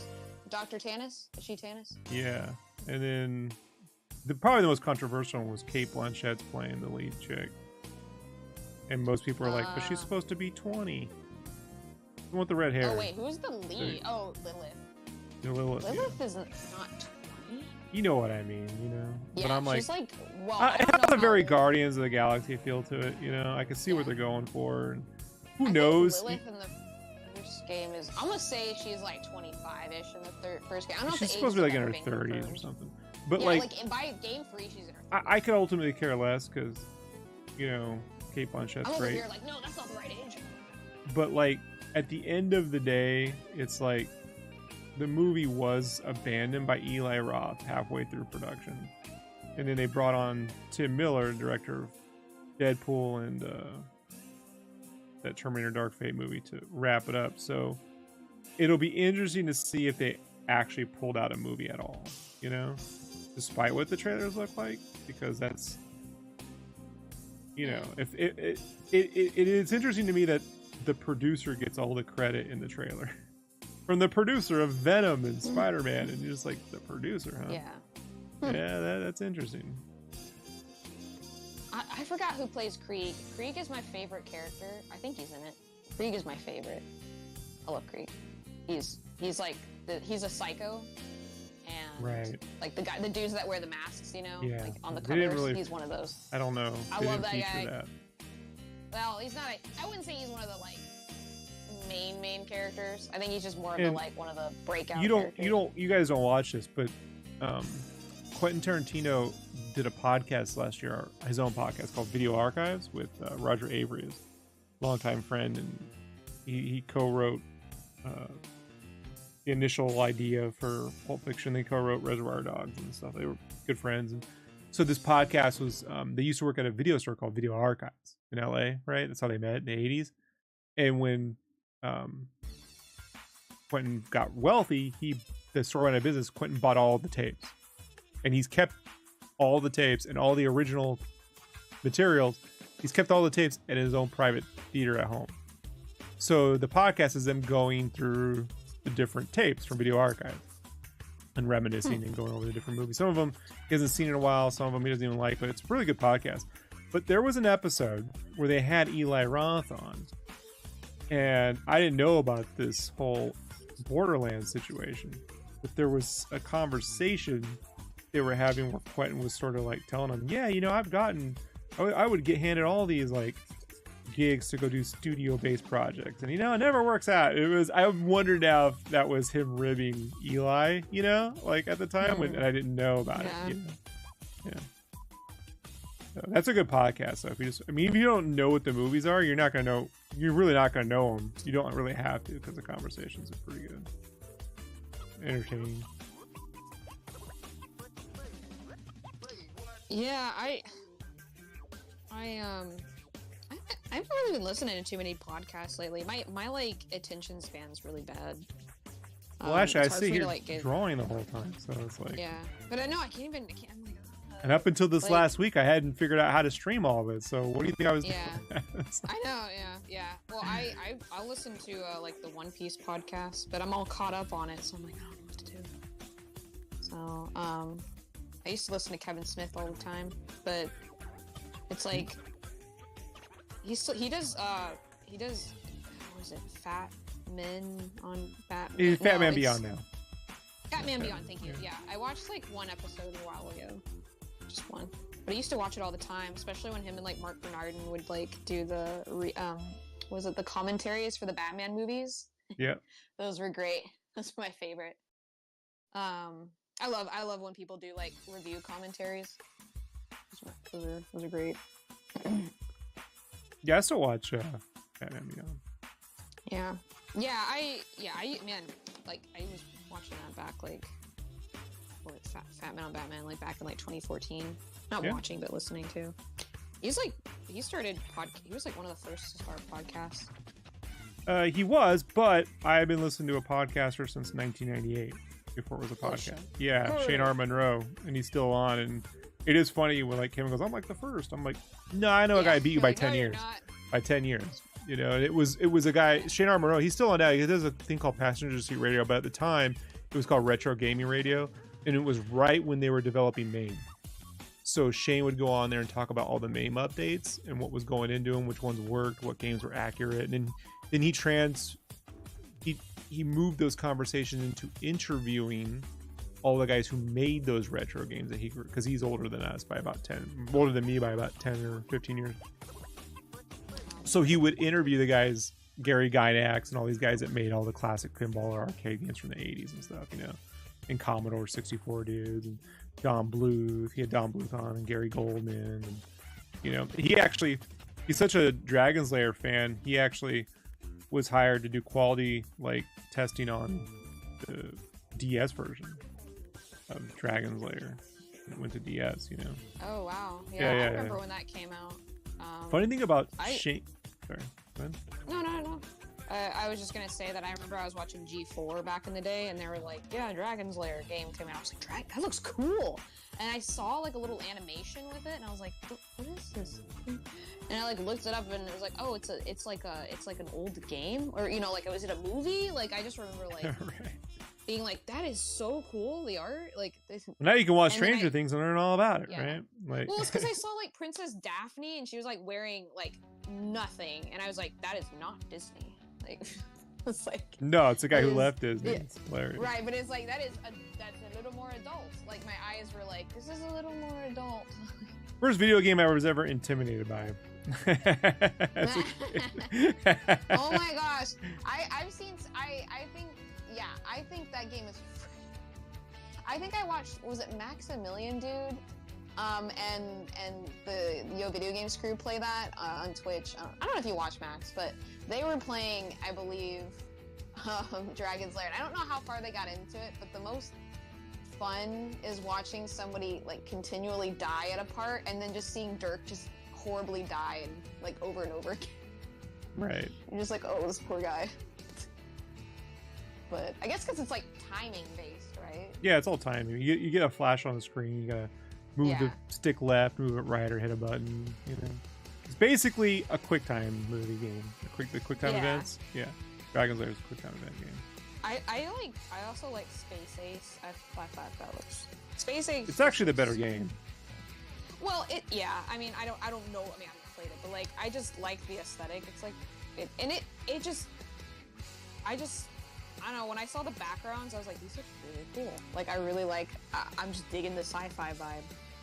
Yeah, it was really well done. I had wished he had turned those into just straight animated movies in the day, Yeah, versus of doing course. American Tail or Rockadoodle or whatever.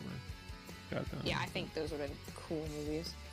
Or whatever Titan AE was trying to do. I mean, I know they lost a lot of their budget on that one, but even then, Titan AE was amazing, but I still think Space Ace would have been a better movie.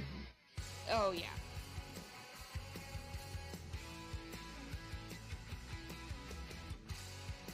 Yeah, I made friendly with Shane, and I would always call into a show and stuff.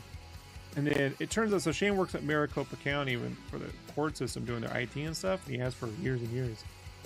And I was talking to my uncle Mike, who was a detective in Mira Mason. He ended up moving to Phoenix and working at the courthouse for a while. So I brought up Shane. He goes, "Oh, I know Shane," and Shane knows my uncle. I was like, small world, man. You know what I'm saying? Like, small world. Hey, what's up, Joseph? How you doing, buddy? Joseph, if you're not familiar with what I'm doing here, is called the NDA Podcast. So all I'm doing is I'm working on Spawn or things I can't share, but I'm playing videos of past work and speed videos. So we can all hang out, and I can still stream art. Blah, blah. I just realized I can record what I'm working on. So now I'm recording what I'm working on. So one day I'll stream this too. Damn it, Ashley, I wish I'd figured this out a year ago. Damn. I'm really going to be kicking myself in the ass over this one. You know? I understand. Whatever. I just had some weird health issues the last year, and my mind was like not focused on. I'm sorry. Yeah. Yeah. Understandable.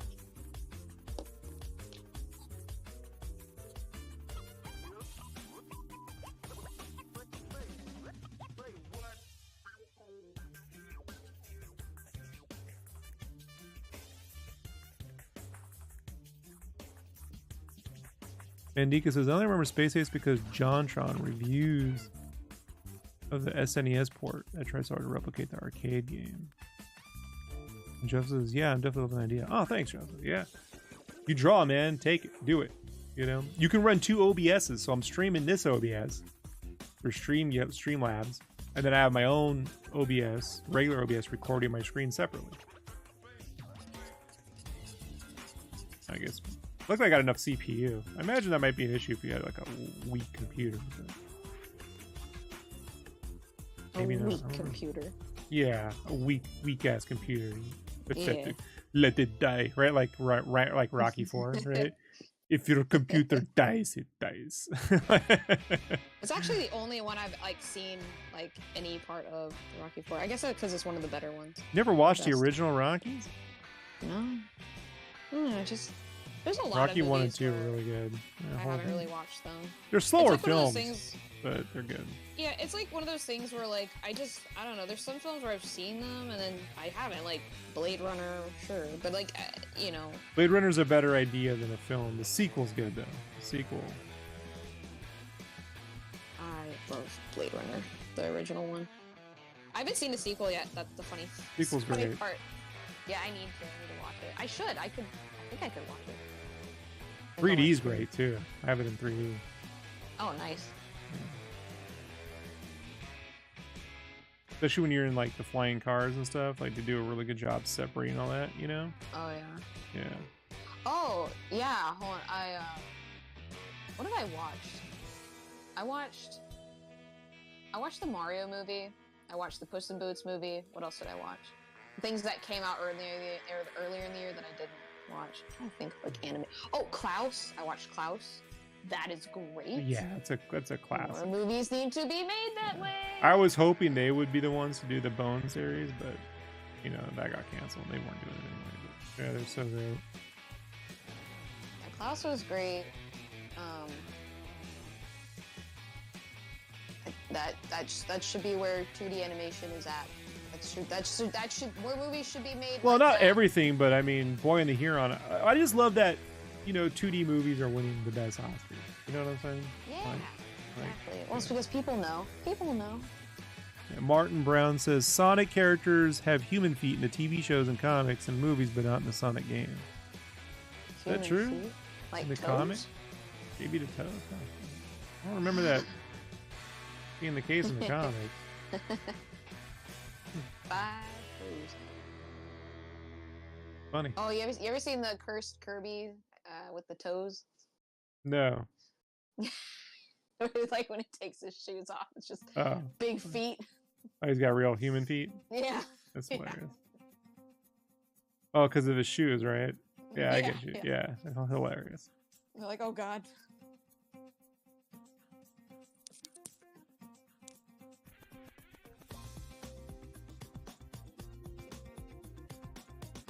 Images That's are another game I need to get. Check it or out. play. I need to play the new Kirby games. I love that Kirby. That Kirby game was better than Mario Odyssey, in my opinion. Kirby is so cute now. Like older Kirby, I was like, but like the way he's designed now, I'm like, it's the cutest little thing. And then when I found out that Kirby is like 8 inches tall, I was like, oh my god, he's just a little guy. Well, that's why the original games, it's like he's like microscopic. He's like tiny, right? Like all the trees are big. It's not that the world's big, it's that he's small. Yeah, he's just tiny. Yeah. And like in that game where it was like Kirby's Dream Buffet or whatever, the little Kirbys at the end would be like really full of food, right? And they'd be like weighed on like little scales, and they'd just be their little mouths would be covered in like whipped cream. And they'd be like, did I win? Am I the biggest? Like, and they would just look like these little cute, just so cute. I don't know. It made me want to play. Yeah, I like that he wraps his mouth around like the cars and, and stuff. Yeah. It's so funny. It's kind of like it's kind of horrific, right? In a way, but like you're like, well, you know. I want him to wrap it around one of those Gundam statues and then turn into Gundam. Yeah. You know what I mean? Like Joseph Walker says, I've seen the Mario movie. It was pretty good. Lately, I can see a movie nowadays and never have to watch it again. I don't know, movies just don't hit the same, honestly. See, for me, when they're in 3D, like really good 3D, I watch them on my Oculus Quest now. I stream them. I can rewatch them because it's a different effect.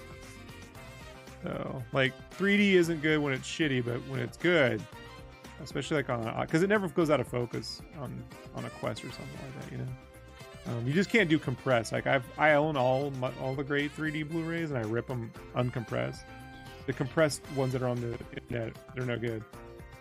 But they're starting to put 3D movies like on the Apple thing, you know. So that's good. But like Spider-Verse, the first Spider-Verse movie is in 3D. It has a 3D conversion, and it's brilliant actually. Yeah, and so I can I literally sit like this. I'll show you. Like when I watch like Furiosa or Spider-Verse, I literally just sit, like I just find myself, my jaw drops, and I just you know. Yeah. I did watch Into the Spider-Verse as well. Again, I'm always the last to see these things. I just wait till they're on streaming. So I watched that one. That was great. I don't know. It was just good. It just very like abstract. Very like they used color theory very Mandikas asks, how does 3D work in Oculus? It's super easy. So Oculus is in 3D. All VR headsets are in stereoscopic vision. So when people tell me 3D sucks, I'm like, you own an Oculus? Yeah, you're doing 3D every day. The whole thing is in stereoscopic imagery. You have two. So in order to stream a movie, you can get a free app called Skybox, and you put it on your Oculus, and then you put Skybox on your PC. And so I just rip my Blu-rays, my 3D Blu-rays uncompressed to a drive and stream it from my PC to my Oculus. And it's flawless. So I just sit in the theater room. I'm telling you, Ashley, like it's it's the cinematic experience.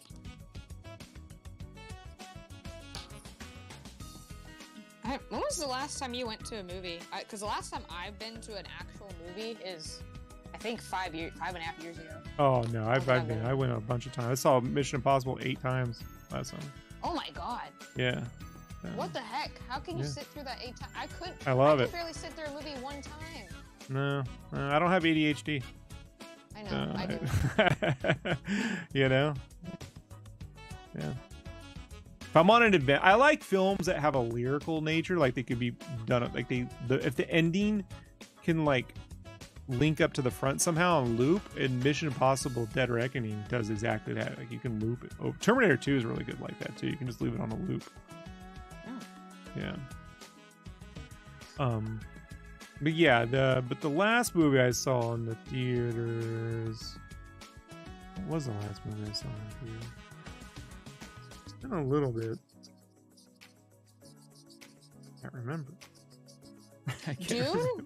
Dune No, 2? I'm not. I don't go care see for the that? books. I'm not a Dune guy. Okay. I've really never seen the films. I've seen parts of them. I know someone's like, but They're great. just, They're wonderfully made movies. It's just not my universe and storytelling style. I think I like it. It's just If you like Blade Runner, you'll like Dune. You know. Yeah, and I've seen I know the Box of Pain and the worms obviously, but and the spice, but the worst parts of the prequels come from Dune. You know, Lucas just. Dune, have you seen it? And I was like, yeah, parts of it. And it was that guy. There's this really gross guy who sits in a levitating chair. Yeah. That guy is disgusting. But it's shit like that. It's the kind of the what would you call it? It's what is it diesel steampunk? What would you call Dune? What is Dune? It's science fiction. No, it's science fiction. Well, I know, but you know what I mean. Is it sci-fi diesel punk? No, there's no diesel punk. It's deserty. sci-fi. Yeah. Well, that's true. It's not diesel punk because they do have ships, right? Yeah, and there's no. Yeah. They're not computer driven. They're they don't use machines. They use Okay. Yeah, it's all So, organic. it's just It's all straight up analog. sci-fi. It's sci-fi. Yeah, it's science fiction. Yeah. It's just But okay. For me, I never care for the books. It's not my. Or It's maybe kind of it's like that. It's like that. Yeah, it's just machines, I guess. I like the aesthetic. I like the guy. I like the idea of this gross guy on a levitating machine device thing. I like the vibe of it. I do need to see the films probably just to appreciate the. I need some kind of humor in a story, and Dune is humorless to me. Yeah. Well, you know, I've heard it's a humorless. It's very there's not a lot of exposition. Is that true? Yeah, I mean visually it's there. You know, it's. Okay, yeah, which is fine by me. I don't really need a ton of exposition. Yeah, I don't care one way. Sometimes exposition's great though, Ashley. It just depends on who's doing it. It is, and it's one of those things though where it's I'm okay if there's not any. I can still appreciate something. I might be a little I don't really know what that means, but I don't. Rounders has nothing but exposition, and it's a great movie. You know, so. Shawshank Redemption has tons of exposition. You know. Yeah, obviously it's kind of how is it edited, how is it written, there's a lot of factors. But I don't think it's a bad movie. I'm not going to tell people it's a bad. No, I think it's probably a wonderful film, and I like Denis Villeneuve's. If I'm going to take a dark sort of apocalyptic take on the future, I'll watch Blade Runner. You know, I prefer the narration version of Blade Runner. You know. So a lot of people don't, but I'm it kind of needs narration, you know. And once you've seen the movie a couple times, you don't need it. But if you've never seen the movie, you need the narration. I don't care what anyone says. You don't know what the fuck is going on without it. So, but the sequel I think is much stronger. Should have won Best Picture that year. But whatever. But yeah, it's a great film. I just can't remember the last movie I saw. Might have been Mission Impossible. Yeah, because I didn't see Barbie or Oppenheimer in the theaters. I just took a protest. I'm not going to be. I'm not letting the internet punk me into seeing movies. So I heard that Oppenheimer was 3 hours more than that. Yeah, none of that bothers me. You know, I saw Titanic 14 times in the theater. You know, so I can't. Yeah.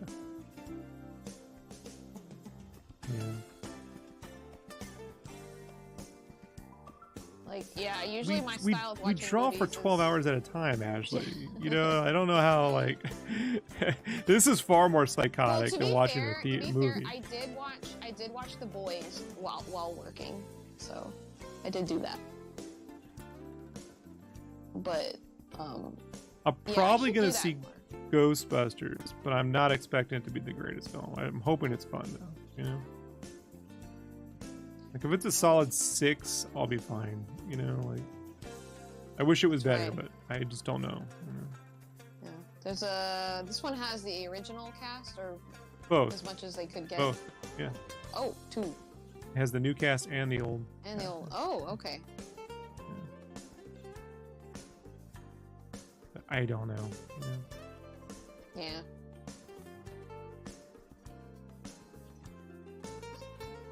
But I'm looking forward to Furiosa, and that's the movie. Yeah, me too. Mad Max Fury Road is one of my favorite live-action movies. Yeah, and that's in 3D, Ashley. Ashley, there's a 3D version, and it's glorious. Oh, nice. Yeah, I have it on Blu-ray.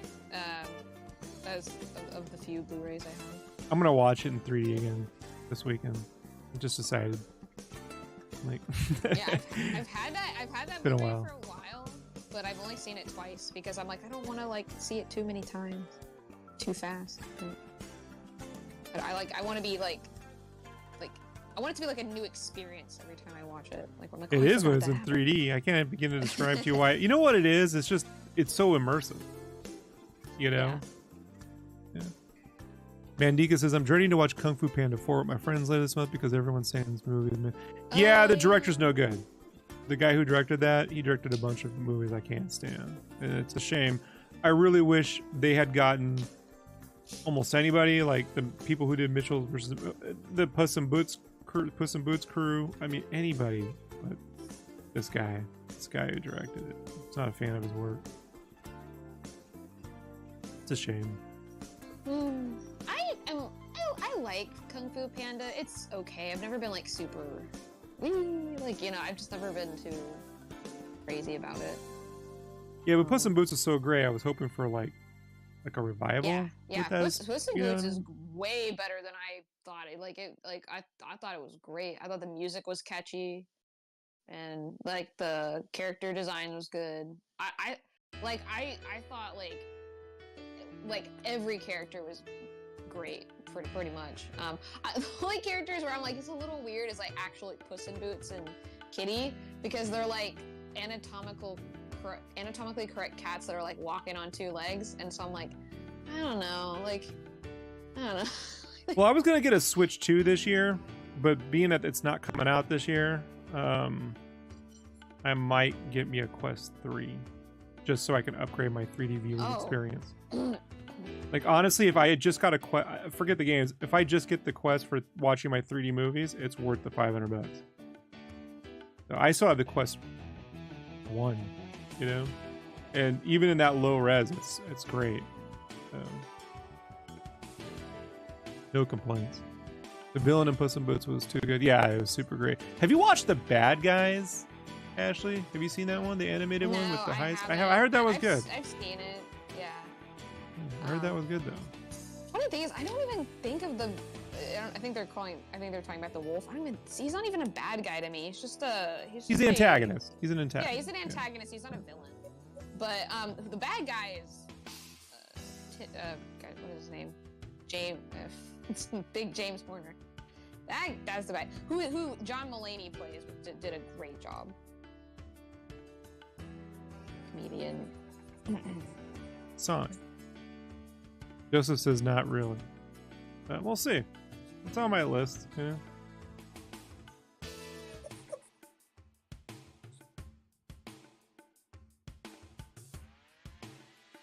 I wanted to see Godzilla, but it wasn't playing around here. I had to go a bit of ways away.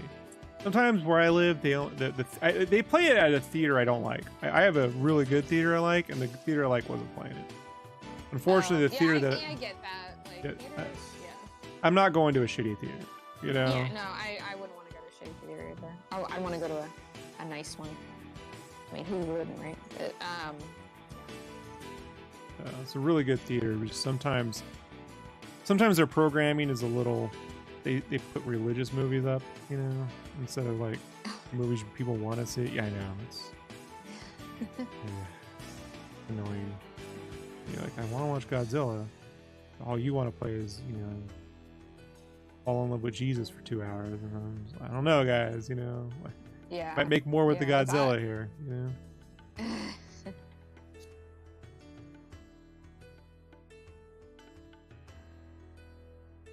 But sometimes they do play, like they played Konosuba when the movie came out. You know, that was great. Wow. Yeah, Yeah, so that's you pretty. can never tell. I feel like that's pretty obscure.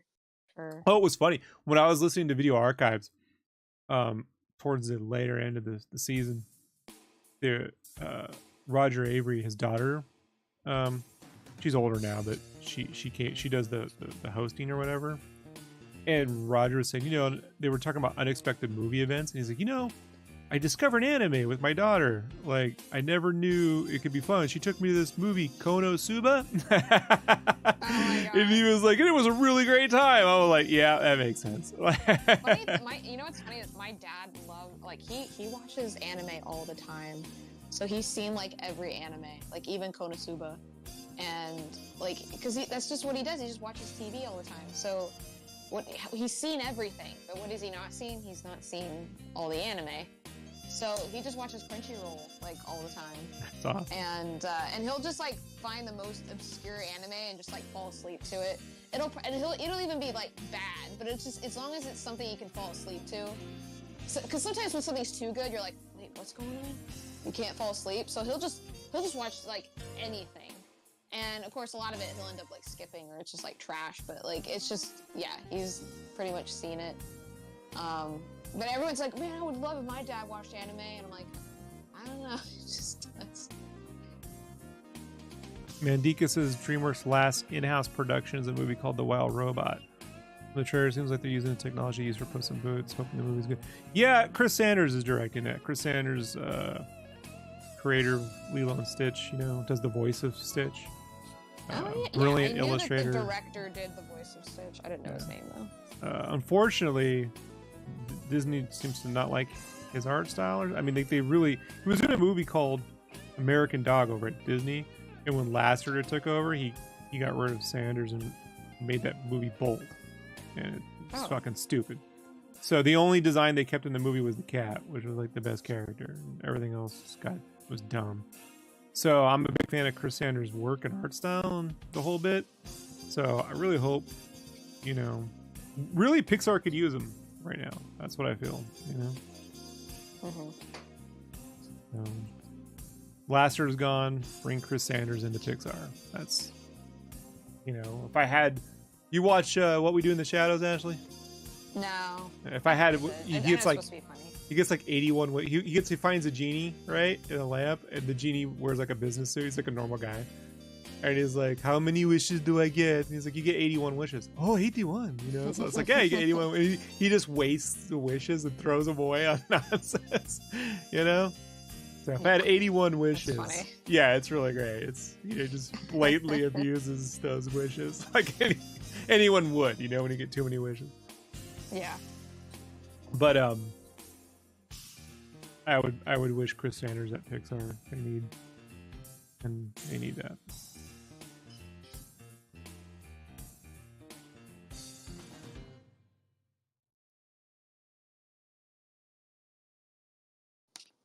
Kind of sad to see the state of Disney and Pixar. Yeah, well, you know, that's... I couldn't tell you what's happening at the studio. My outside eyes looking in, you know, is just sometimes... And I experienced this at Blizzard when I worked with Blizzard for 4 months. And I experienced this. And I think it might be the same thing. Is sometimes they believe they do something and they don't know what that is, but they know what it isn't. And so anytime you start to do something, they go, that's not us, that's not us, that's not us. You know, that's not Pixar. And you're like, well, what is Pixar? Well, I don't. And so, like, I think, like, Turning Red's a great movie. You know, so, like, I really liked it. And I really liked Luca. But they're also very similar films. They're making a lot of the same things, you know? Yeah. And before you used to get a Toy Story, then you'd get a Ratatouille, then you'd get they were very different, you know? And there's a lot of similarity going on, and I think it comes from that kind of thinking. And so I am of the person who's like, if I'm in charge of something, we're making a Spider-Verse, and then we're making Mitchell versus the Machines, and then we're making a SpongeBob on the Run, and then we're making, you know, Boy and the Heron. Like I want 4 different things, you know? So hopefully they'll work that out. A lot of talent. Also, they could do with not making their films look so pretty. There's kind of an over rendering going on with their stuff. Yeah. You know what I mean? Like, it's like, Oh yeah. for me, it really stood out with the first time I really picked up on it was The Good Dinosaur. I was working at this t-shirt company, and we were in a meeting where they showed us what The Good Dinosaur was, and it was a totally different movie. Originally, The Good Dinosaur was a Amish dinosaur film Oh. where this dinosaur lived like in an Amish cult, and he wanted to get out. Kind of like the premise to Kingpin with dinosaurs. John Lithgow played the dinosaur dad, and yeah, and that went away. And then when the movie came out, it all came out, it was like focusing on the photogrammetry, you know, like they turned photogrammetry maps into like actual places. And then it was like, oh, the light. And you could see this like in Nemo 2, or like, hey, really great rendering, but what's the story? You know, the Dory movie, like it's really doesn't exist. People forget that movie ever came out. That's how non-existent that movie is, you know? I watched it. I mean, it's fine, but it's, you know, it's like a made-for-TV movie with better rendering, you know? It's not, yeah.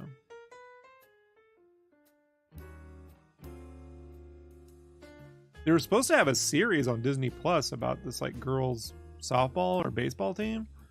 I saw a couple, like, stills from it in an article, and then it's disappeared, so I'm wondering if that's still happening.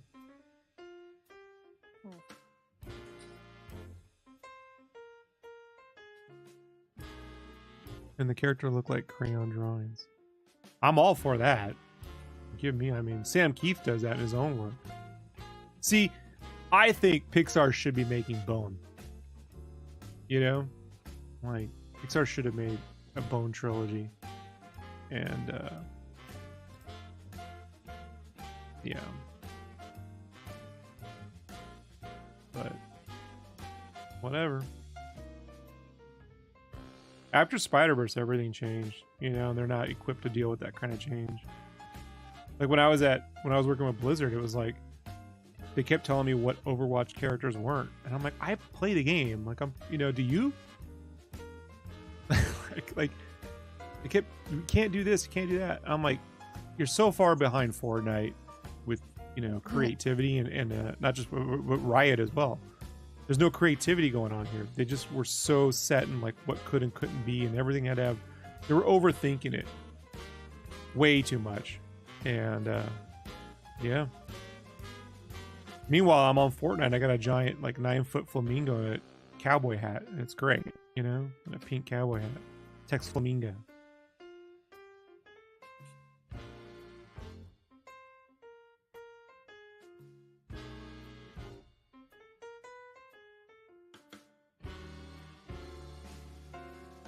Yeah, I think Overwatch looks great.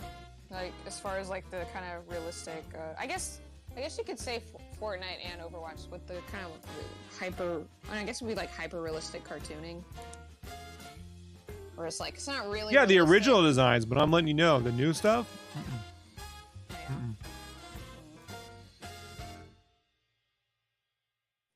It's like what else? League of Legends also kind of in that. Like we were in a meeting once and pitching ideas, and Nicholas Cole, brilliant artist, went and did newer versions of older skins, right? Mm-hmm. Like it was like these leaf skins, but they weren't that creative, and he did these really creative versions of them. They were super great, and they were like, we already did that. He's like, yeah, but not like this, you know? Yeah. And it was like they weren't having it. I couldn't even draw like my roughies. It was so weird. They were telling me like, they were like, we want to see more sketches. I'm like, this is how I sketch. We don't sketch like that. We need to see sketches, lines. I'm like, so I open up the art of Overwatch. I'm like, here's your roughies. They're right here. You got 2 whole pages of them. You know what I mean? Someone over there does roughy. I didn't invent this. This is a legitimate concepting technique. But they were like, I had to submit. Look, when studios start telling you how to design and how to draw, my advice to everyone is get out. So, you know.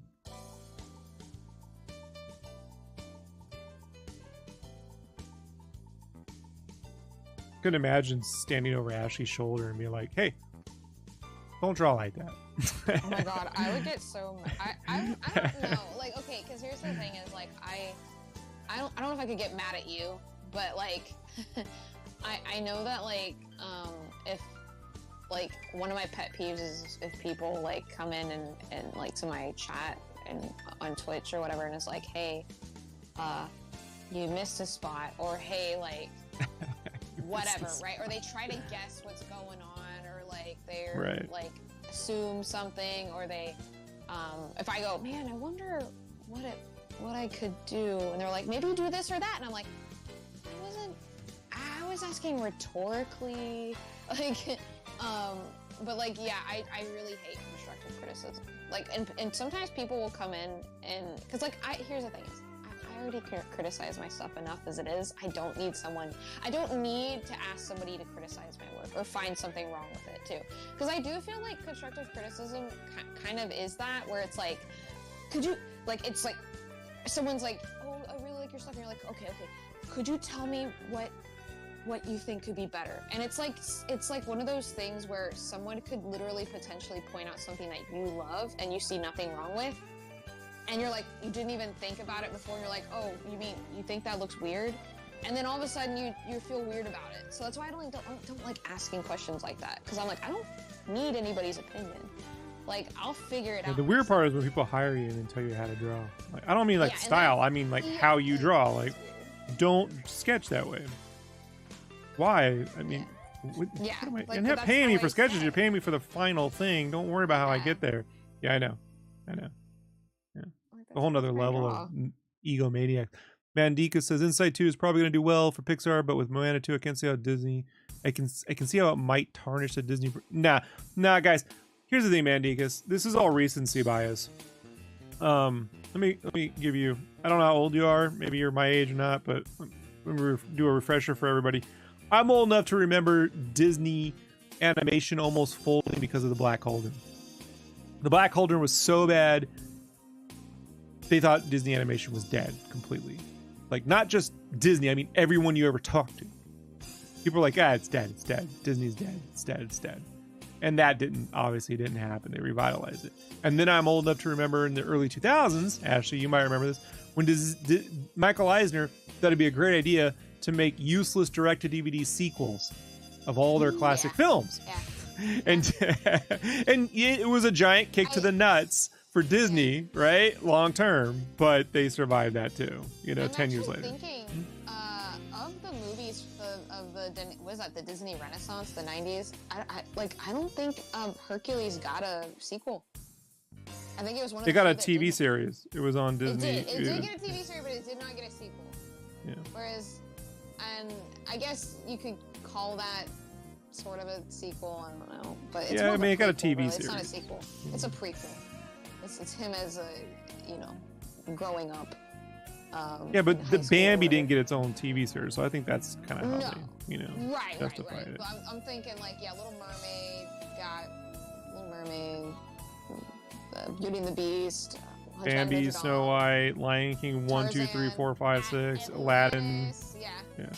Atlantis got a dumb sequel too. I love Atlantis. Oh, Treasure Planet didn't though. Treasure Planet, untouched, thankfully.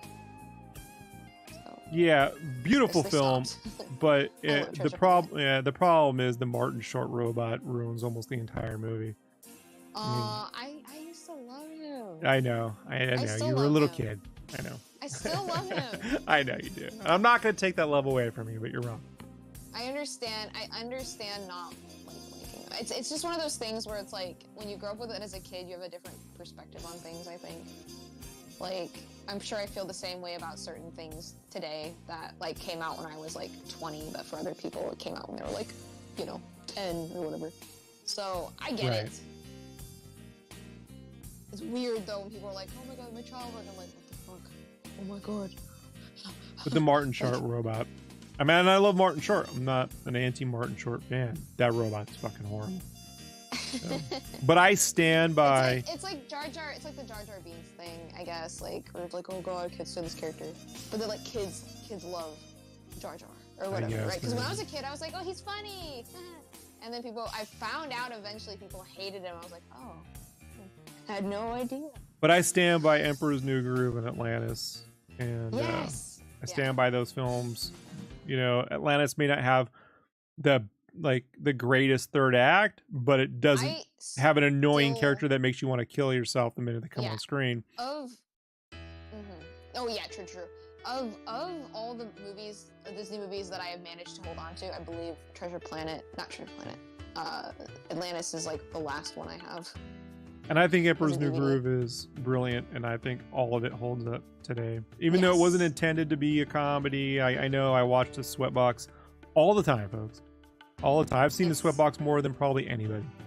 So, it's on all the time. Especially when I'm facing deadlines I hate, I just put on the Sweatbox. I just want to see other people suffer.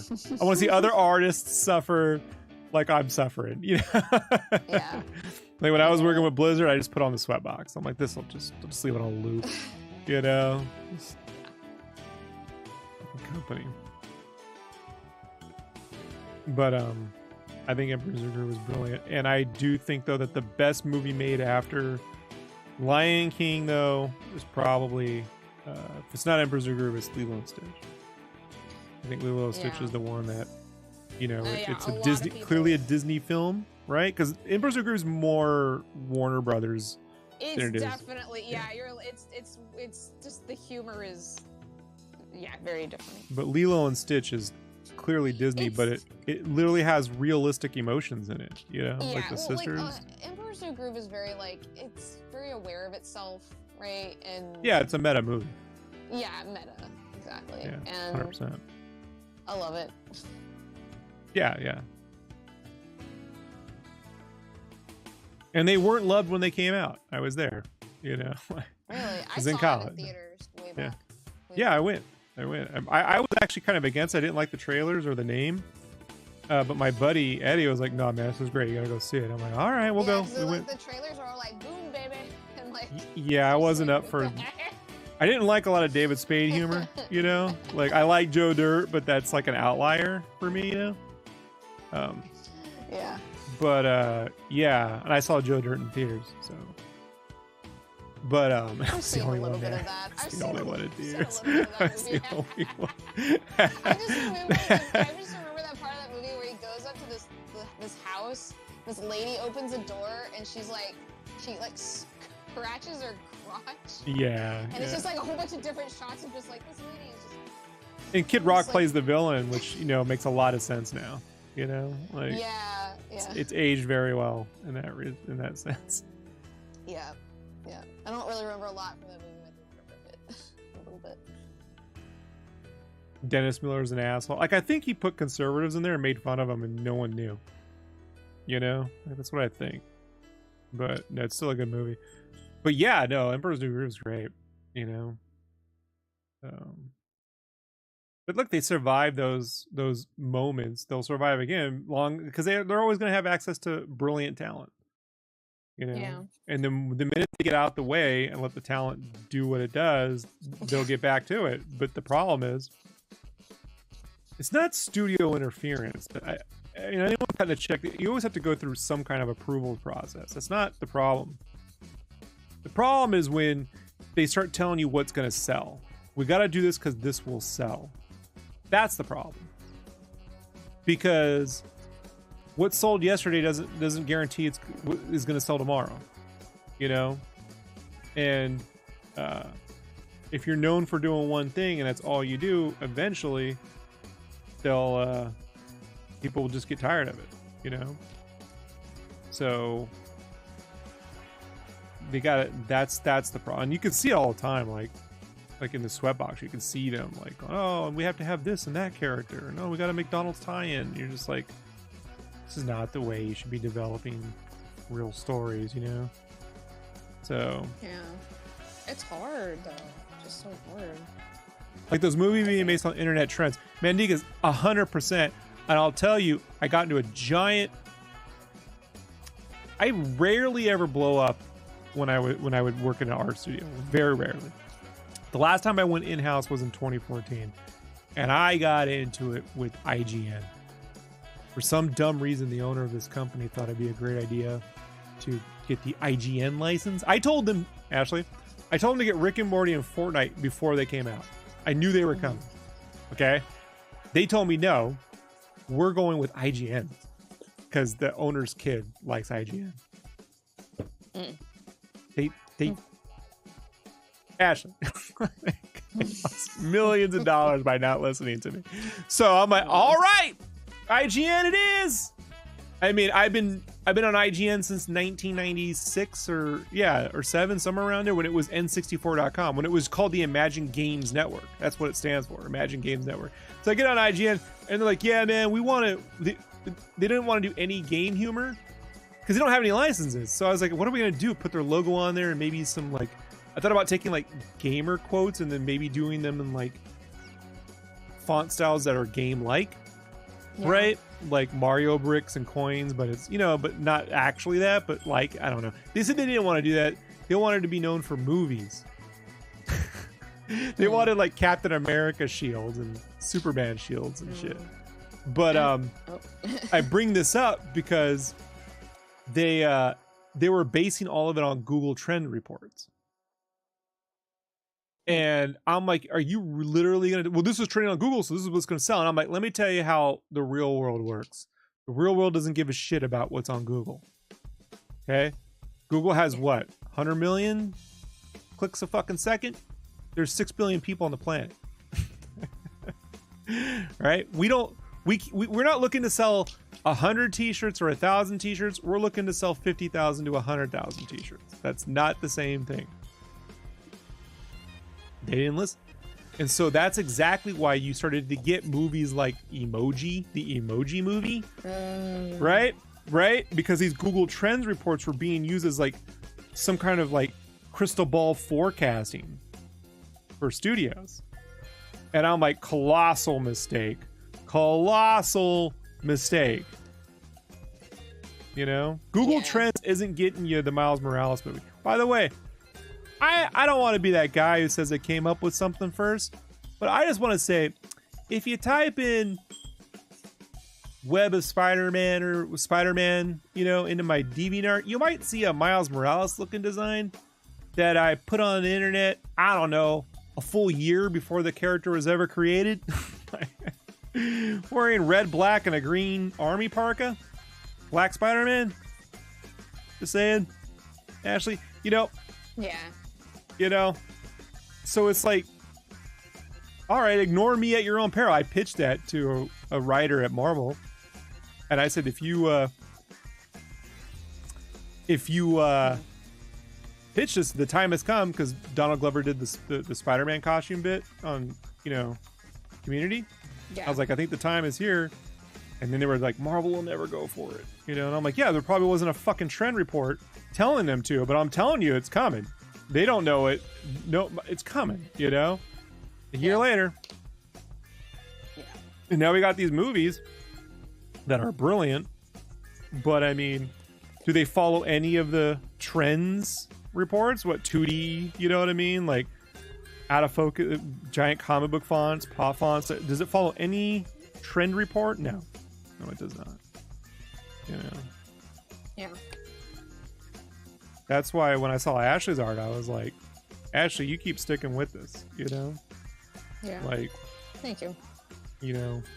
That Ashley's the kind of person that sets a trend versus everyone is like, I'm going to draw like what's trendy, because the worst is when you can't draw trends. I can't right? stand them. You've seen those guys that go to cons and they tell you what prints to make because that's what's going to sell at a con. That's great. Yeah. Tell me what's going to sell at a convention. You know what's going to sell at a con? You got it all figured out? Movies! Yeah. No. But that's going to sell anywhere, That's the one thing. Pornography will always sell. One way or the other,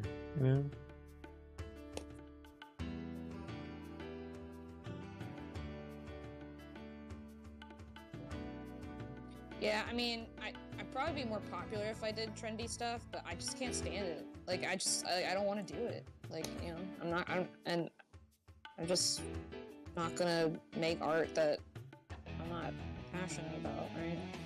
If you're passionate about it, that's fine. But I want to make stuff for me.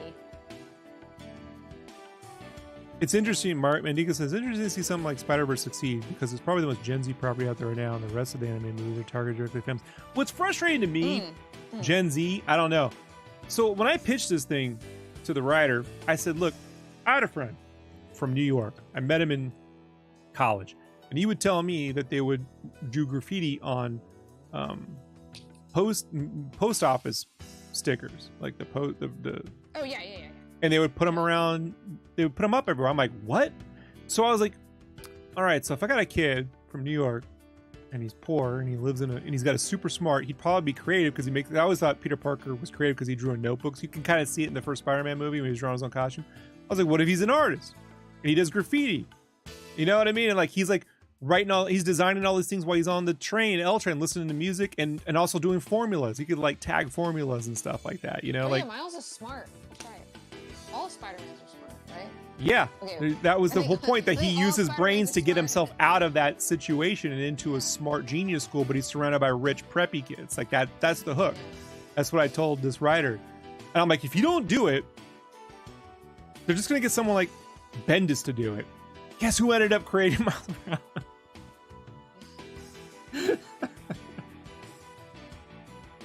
Bendis. So, yeah. It's time it's come. Gen Z or not. Like, I'm not Gen Z, and I saw this coming, you know? I have, honestly, I have Gen Z qualities. I don't know, qualities is the right word. I can, yeah. I think if you're like empathetic, that's what that stuff means to me, you know? My generation is a lot of apathy. Gen X is an apathetic generation. Oh, and I'm so empathetic. And I can feel that apathy sometimes, but I grew up in a situation that taught me to care more than not care, you know? And so sarcasm aside, I can put I hang up the sarcasm coat, you know, when it's time for real stuff. You know what I mean? Yeah, I'm like not very sarcastic. I don't know if that is a quality of... No, you're not. You know? I am not. Like, in fact, I have a hard time telling when people are being sarcastic. I'm like, what the fuck are you talking about? They're like, I'm just joking. I'm like, oh. Yeah, my generation grew up on it. And sadly, it's what gave us most of the anti-vaxxers. What Gen X won't admit to is a lot of the anti-vax stuff are Gen Xers. They're not boomers.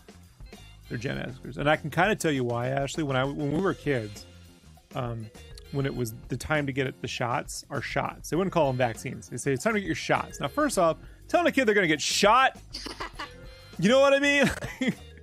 Already kind of traumatic, right?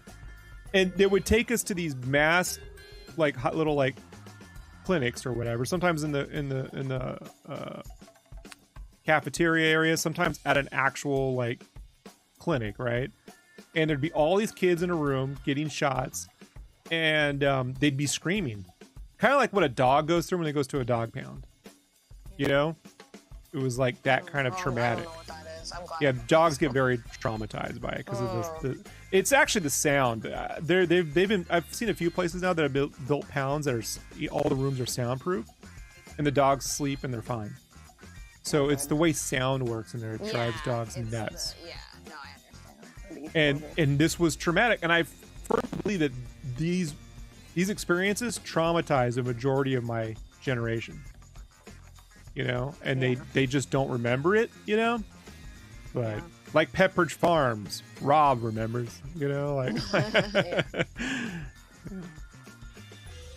so. But yeah, Miles is his Spider-Man is a story of empathy, of caring, you know, when other people around him are doing things because it's their job, not because they care. They're doing the opposite of caring because it's their duty, and he's like, no, I care. I'm not going to let this happen. I don't care if that is my job. And that's the difference, you know. And I hope that generation takes that lesson away from that and doesn't take if I had superpowers, I could solve all the problems of the world, you know. I'm always fearful of superhero stories doing that. I just got done with The Boys, and so I'm like, it's like, did you see The Boys? Do you even like The Boys? I watched the first season. It's I know like, violent superheroes. It's like there are no villains. It's just they are the villains. And that was really weird because like you're used to like all the DC Marvel stuff, and then it's like we're just gonna turn that on its head. It's weird. That whole generation of comics is weird to me. It's not the 90s. It's what came right afterward.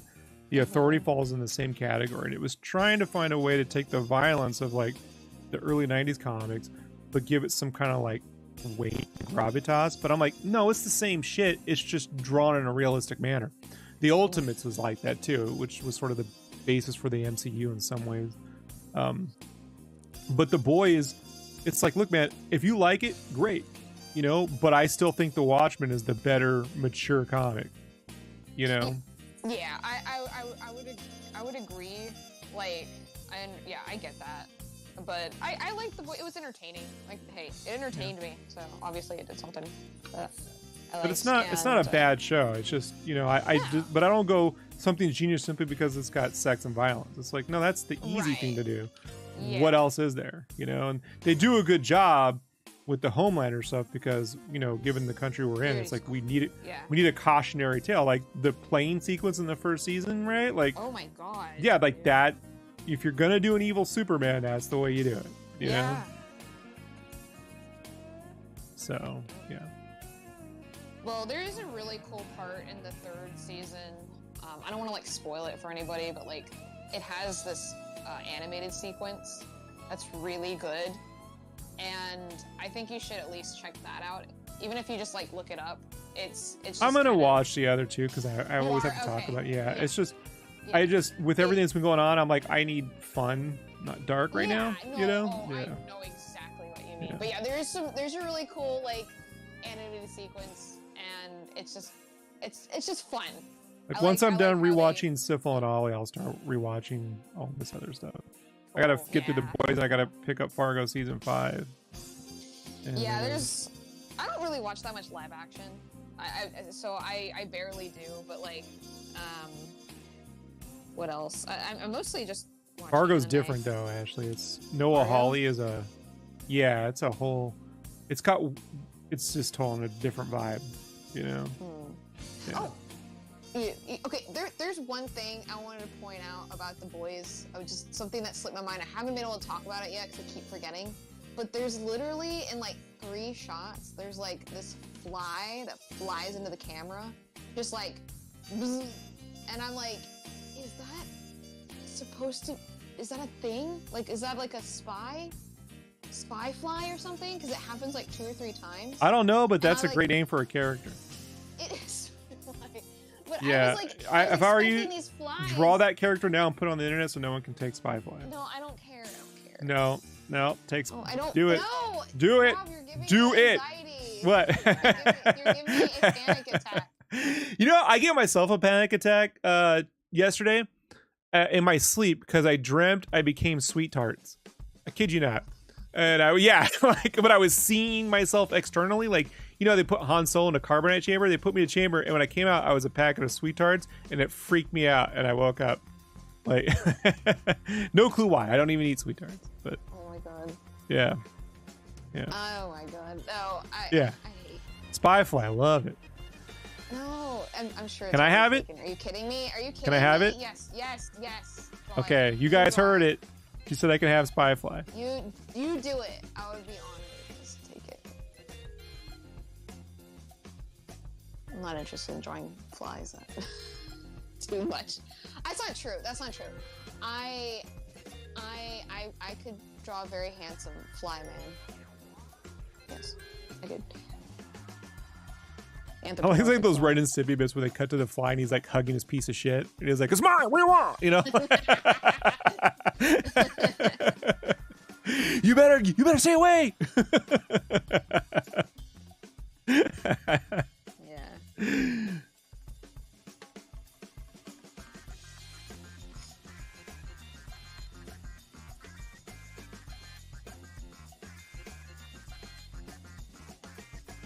I miss the lunacy of 90s comics and cartoons. You don't really get that. Like, I feel like, honestly, a lot, like, for instance, like, Cow and Chicken. Yes. Or, like, I Am Weasel. I feel like they'd be like, this is too adult for kids today. It's too grotesque. Ridiculous. You should watch Syphil and Ollie. I sent that to you. You really should put that on. Yeah, you did. You will like it. Yeah. And it all shit was on Cartoon Network when I was a kid. I watched it all the time, and that was just normal. Like, I was like, this is normal. A devil that walks on his butt is totally normal. Now, like, you'd never, well, no, you probably wouldn't see that. Hey, I got hope with things like Has Been Hotel, you know? Oh, but that's like for, but that is for adults. And then there's cartoons like Primal. Yeah, I mean, they're for adults, but there's still that weirdness, you know? At least it's there. I tried to get my dad to watch it, and he was like, they don't have any figures. Like, they don't have, like, they're not, like, there's, like, they don't have, like, you know, they're really cartoony, so they don't have, like, big boobs, right? You know? And see, that's why he likes animes, because boobs.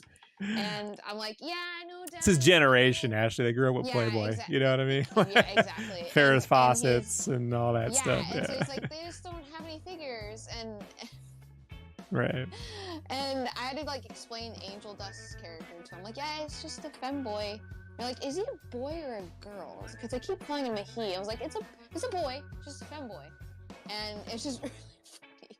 He also has a hard time hearing, so he can't really hear, like, a lot of stuff. Like, just, like, it's just kind of garbled a lot sometimes. Too many Guns N' Roses concerts back in the day.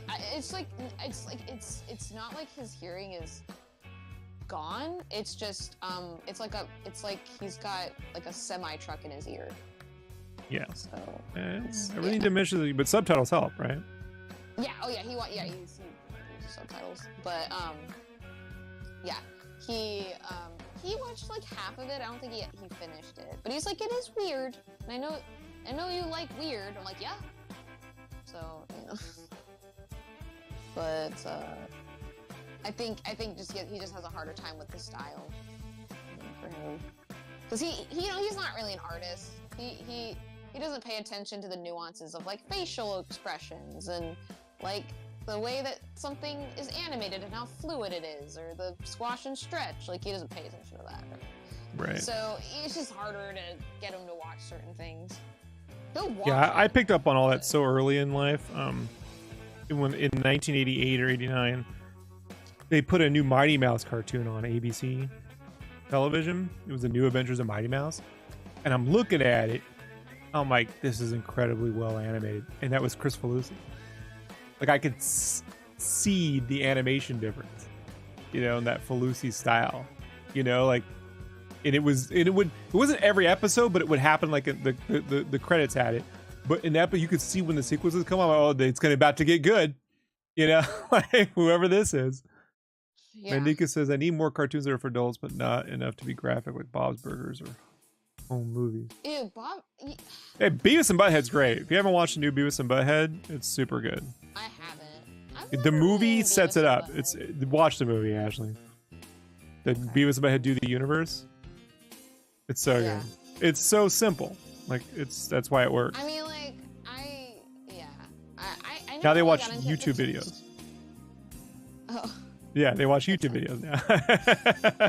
It's great. But yeah, there were some shows that my sister would watch them or something, and I just never really got into them.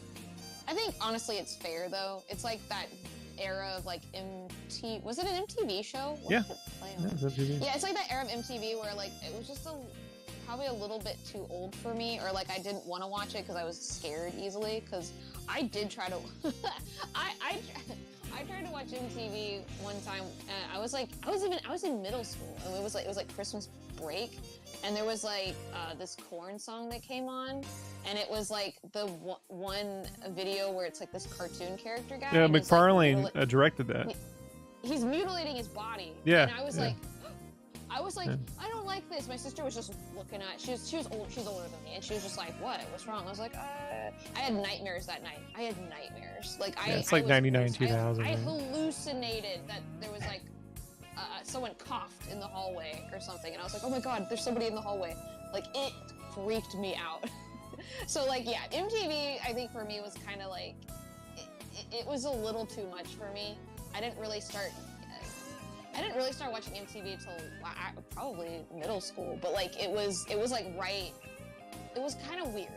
MTV kind of started shifting more to reality TV right around what was it, like or somewhere in the aughts, right? And it was just kind of like, you know. Well, it shifted into regular TV around the late 80s. Yeah. And yeah. it Real World kind of was the one that put it over the top in terms of doing. Real World, right. Road Rules. But the Beavis and Butthead later. and the Liquid Television, all that stuff came from Ren and Stimpy. Yeah. Because Ren and Stimpy was on Nickelodeon, but Ren and Stimpy was being watched by college kids. And it was actually the highest rated show for the first few episodes on all of cable TV. So that's what got those cartoons greenlit. Hoping to sort of chase after that money. King of the Hill part of that, or is that's not? That's no, on Fox. It's Mike Judge. It's the yeah. same creator. Yeah, Mike Judge did that. Yeah, because it's like very similar style.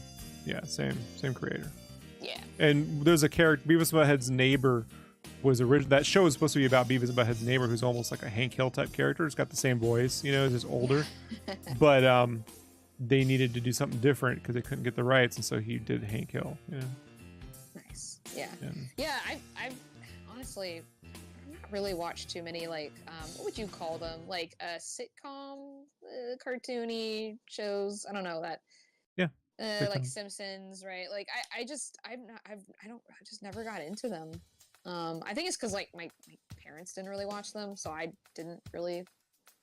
I don't know, because I feel like that can be a big part of it. You talk about situational comedy rather than a continuous storyline. Like I just don't like. Yeah, I just like kind of. It's just. I just never really got into any of those kind of shows. I Am Weasel situational. yeah, true, but it's but it's Cartoon Network. See, I was watching everything on Cartoon Network. Like, if it was on Cartoon Network, I watched it. Did you watch Drawn Together? I didn't. It was like, it was great. It was, I think, it was so funny. They got the They found out they lick the Pikachu character, they get high and hallucinate. So they all took turns. Yeah. They all took turns licking Pikachu. I don't know when that show came out. I'm sure I could have. 2003 or 4, around there. Oh, yeah. I wasn't really. I think that would have been too much for me back then. Like, just I guess it's too old for me, or whatever, it's too young. I wasn't really. I was not a kid that, like, watched a whole bunch of, like, I'm gonna watch, like, Family Guy and everything. Like, I just, like, watched a lot of Cartoon Network, Nickelodeon, Disney Channel type stuff, and then a lot of maybe like movies and stuff, whatever my dad introduced. But yeah, I don't know.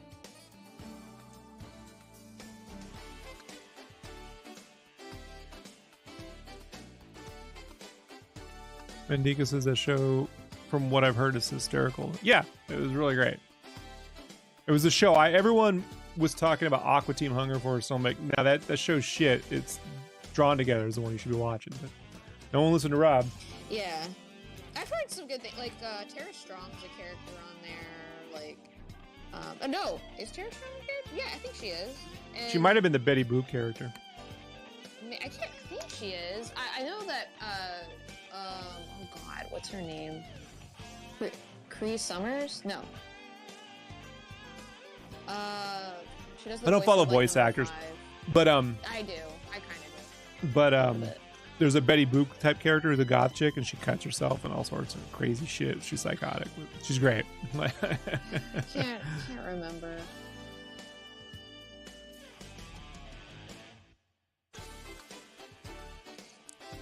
Probably the most messed up story I saw on there that I remember was they had a Disney princess chick, and she's like racist, and and there's like a hero type guy, like a superhero type guy who's like a womanizer, and he's always trying to get with this girl and he can't do it. And her cousin comes into town, or her sister is like identical, or cousin or sister, I can't remember. She's like identical to her, but she's a little mentally challenged. And so she talks with a mentally challenged, like deaf kind of voice, right? and he thinks this girl's gonna be easy to get in bed with because she's mentally challenged, and he dates her and sleeps with her, and he's like all proud of himself, but he falls in love with her, and it turns out she's actually using him, and she dumps him. And he wants to kill himself, and it turns out she uses her disability to get guys to think that, you know, they could get her, you know, and then she dumps him. It's like, cannot make this cartoon today. Yeah. No. Yeah. Yeah.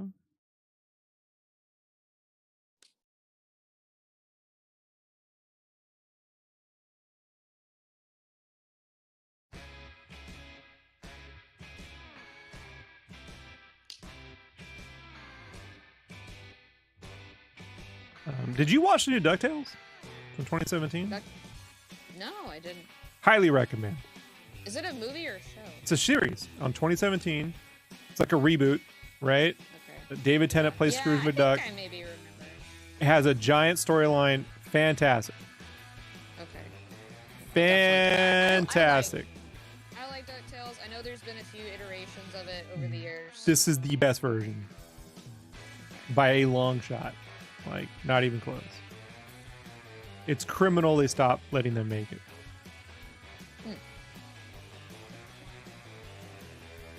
Yeah.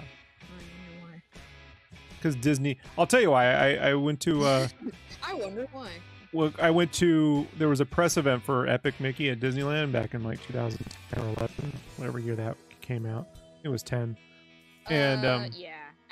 So we all went, me and Dave Halverson, we went, they had this press event at Disneyland. It was really great. They gave us rooms at the Disneyland Hotel, and then we were getting a private screening of the game and stuff, and we could play it, and it was catered with all the food from Club 33. So we had that super expensive. Oh, wow. Yeah.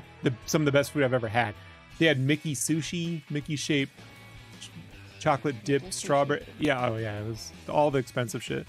And then we got a guided tour of the park. We went on all the rides and shit. But it was the director of Epic Mickey's Warren Spector, who created System Shock and stuff, right?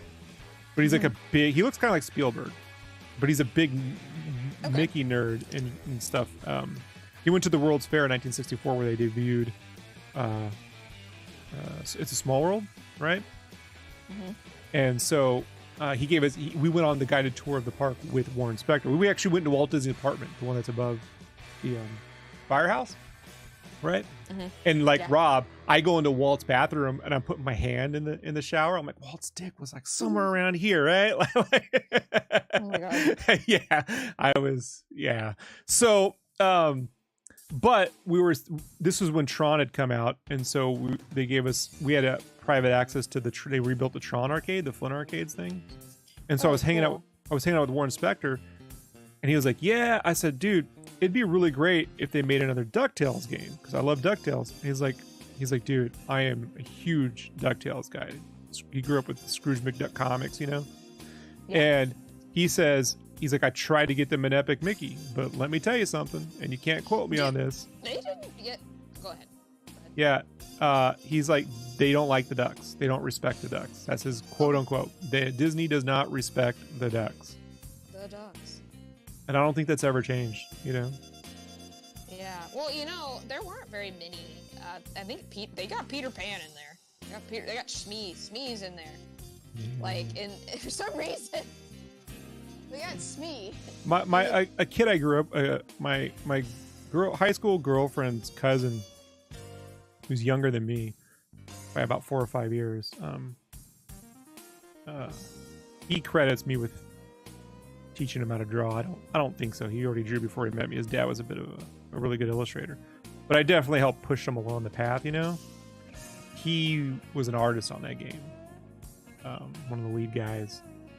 And that game was going to be even crazier than it was. And it was sort of pushed into a more family-friendly template, you know?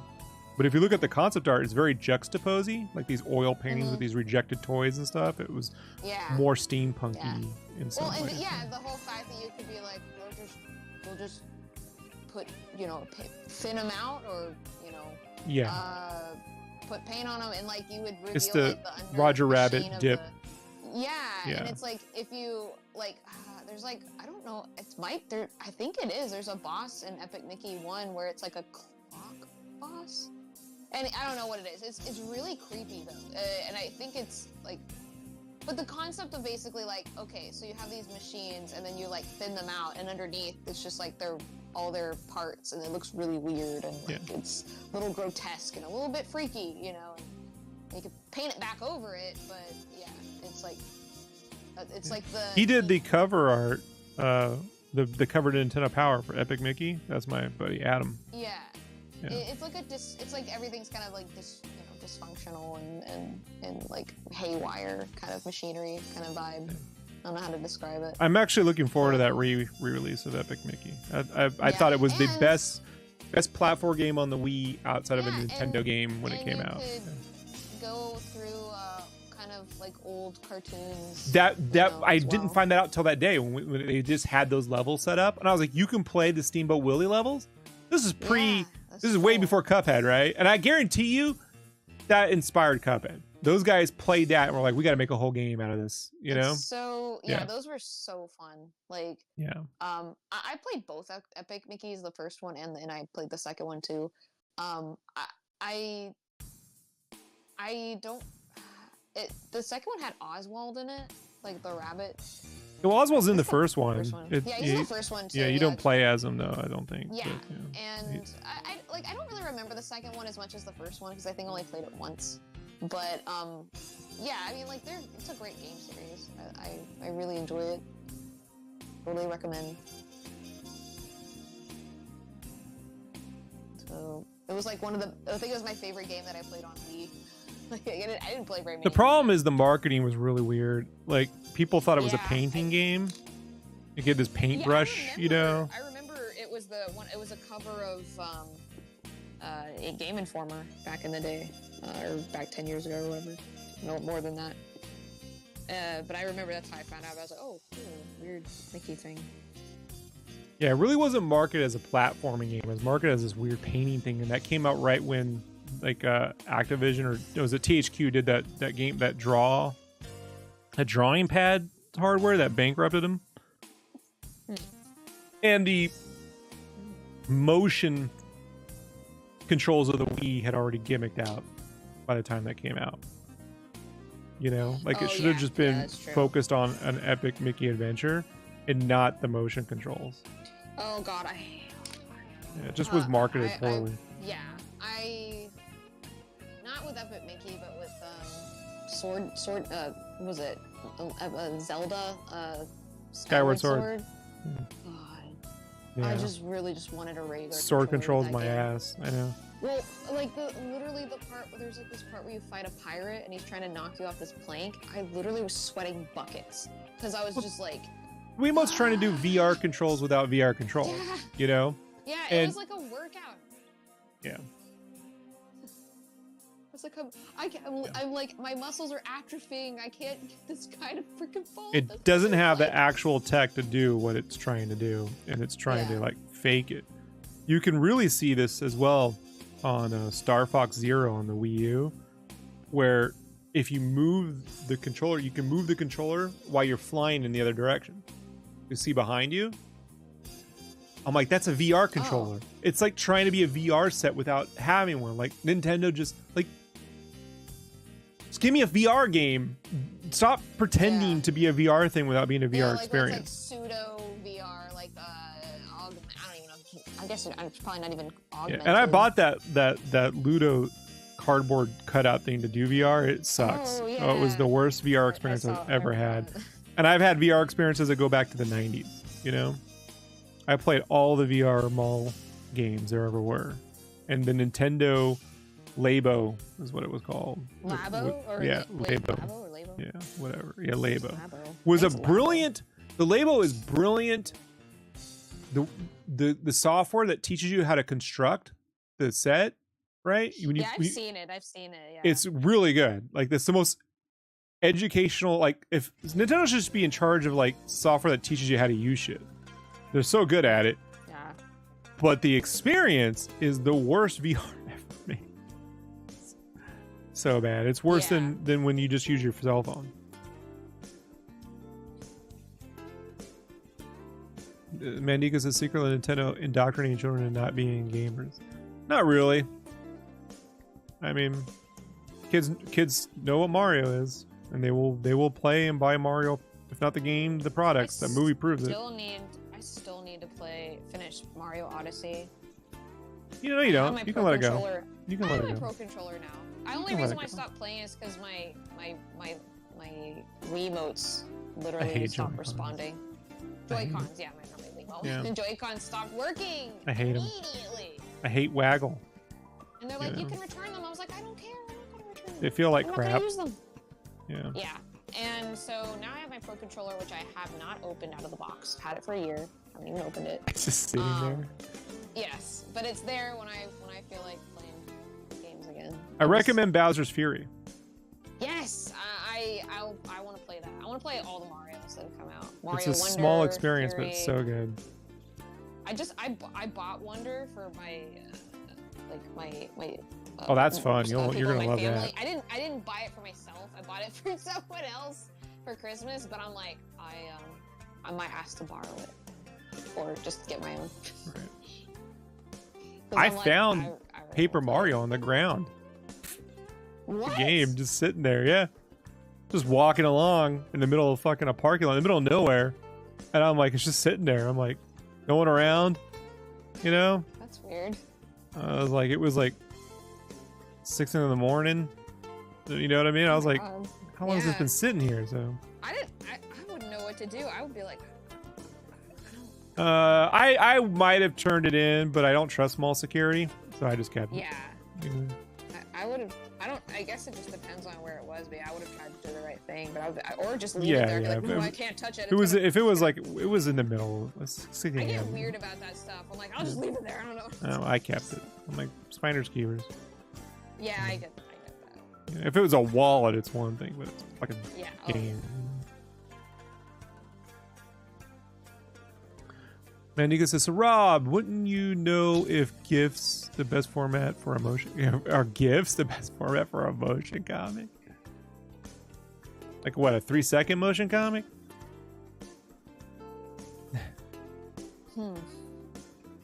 I'm gonna be doing more with that sort of thing though. Hopefully in the next year, I'm working with Adobe Fresco, so I can start to. Oh, no, go ahead. So I can start to do limited animation with my characters and stuff. I want to do more of that. Including like my logos. Yeah, I just don't want to do straight ahead. I want to do very limited motion path and, do my own little expressions and blah, blah, blah. But again, like with these logos you see up here, I can hand draw them and then have them move around and, what I mean? Yeah, I get that. So that's what I want to do. Like that Rob T. I want to do a new version of me, my cartoon Rob, and have him actually animate. And, yeah. That's one thing I've never done. I've never drawn a cartoon version myself. I have no desire to. If it weren't for my eyebrows, I wouldn't do it. But I have that look, and it does work. Yeah. Sometimes people think that I'm Thane. They're like, should I call you a he or a she? I'm like, oh, okay. Here we go. Let me explain this. I'm a he. Sorry, I'm a she, and then this is a he, and I'm not this character. This is not me. I'm Gang Feather. This is my character. This is my character. You're more like that little chubby sprite, personality-wise. I feel like there's like kind of I don't know. The squee. The squee. But there's people that have like their character as their model, like I'm talking about more like VR model or like a VTuber, and then there are people that are the VTuber, and I'm like, oh no, it's my character that's the VTube model, but I'm me speaking through that character. Well, I've taken over their body. I only drew me because I needed a villain. Not a villain, I needed an antagonist, who was sort of good, but also, and I'm like, I'll just make me. People, it's easier. I don't want any of my friends going, is this me? No, it's me. I made myself. The fucking, Scrooge McDuck. Yeah. But I guess most people are used to seeing, like, waifu VTubers, and so whenever they see my character, like, I had to click on this because he's just a big Chad, and I'm like, I know it catches people's attention. They're like, wait a minute, he's a trad Chad. He's a trad Chad. You gotta go get the URL for shradchad.com now. Actually, you're obligated to. Rob, will you please stop giving me anxiety? You have that thing, right, where you feel like the minute you get an idea, you have to secure it, right? Like, I know this feeling. I've been there, and I've done a good job. I'm literally gonna have mental issues. I got Spyfly. So. I already have really bad mental issues. I don't need any more. Mandika says, I primarily want to use it for atmosphere that can be loop. Dude, try, you talk about Adobe Fresco, you should look at that. The animation tools on that are really intuitive. Pretty good. I really recommend, and it's free, you know, so, for now. But Procreate's animation tools are all right. Doesn't it come with Dream Suite? The Dream Suite. Well, it's all free. The only difference between a premium version and the free run is importing your Photoshop brushes. But like, you know, it's like, I'm gonna be honest with you. You can just copy the way that it's set up. You can just remake your brushes for the most part, or you can import it once and then cancel and keep those. Yeah, it has a lot of the vector stuff gets done with it. They use the vector brushes, and you can't import vector brushes anyway, so it kind of doesn't matter. Yeah. I just use the round brush and the airbrush. That's all I've ever used. Okay. Oh, you know what I draw exclusively now with? Well, not. I still use the round brush for organics and stuff, but for the most part, I'd say 95% of my drawing gets done with the diamond brush. Diamonds? Yeah, I came across this a couple years ago, actually. I draw with a diamond shape brush. Just take the square brush and rotate it 45 degrees. So you got a diamond. Oh, yeah, okay. Yeah. Easy. And that's what gives me my thick and thin without having to try. Because you get the thin from the center, and then as you move out, right, you get to that thick. Because it has that diamond shape. You just got to be careful. Sometimes you can create little blobs in the center of your stuff, you know? Takes a little control, but not much. Yeah, not much. You know? Yeah. But everything you see me draw in the last 2 years has been with diamond brush. That's cool. That's a simple one too. Yeah. Mandika says, I've been using Infinity Painter and Blender. Those could work just fine. Yeah. Yeah.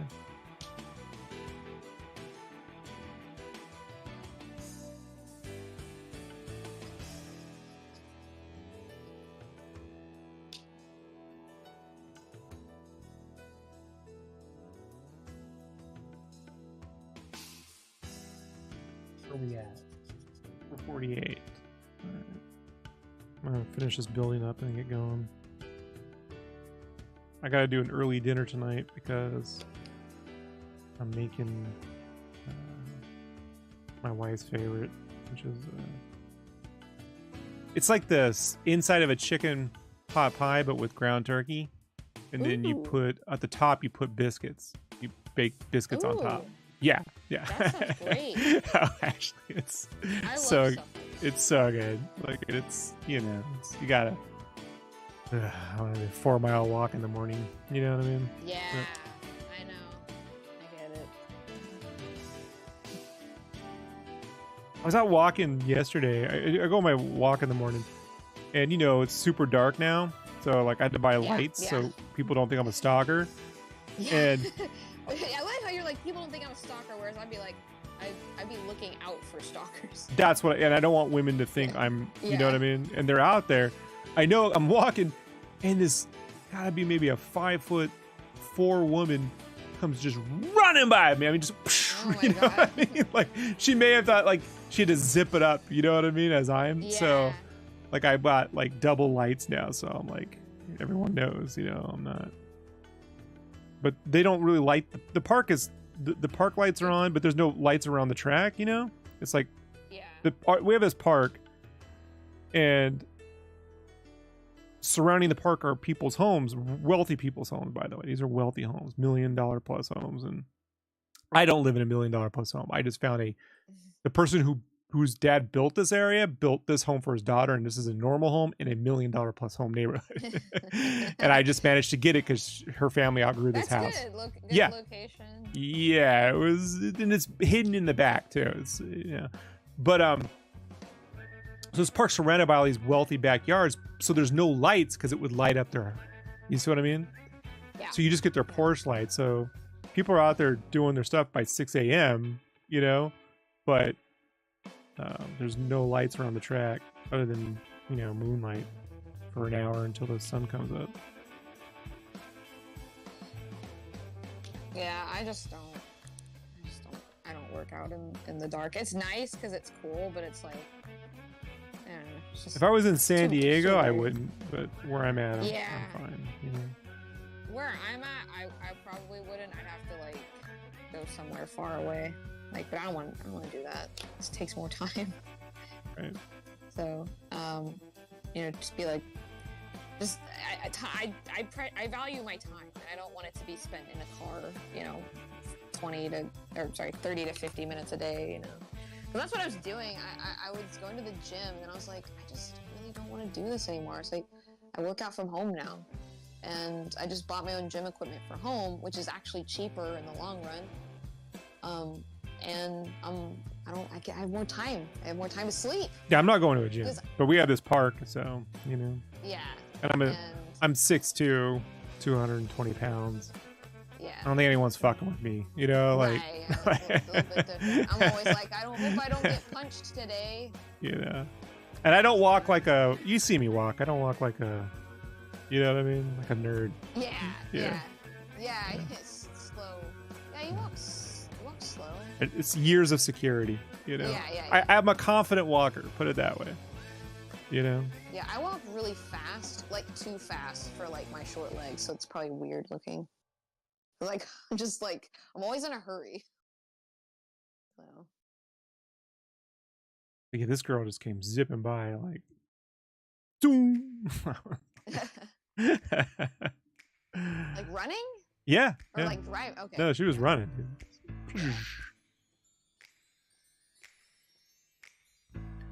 Yeah, I wish I could run. I can run kind of, but my knee gives me a little bit of shit now.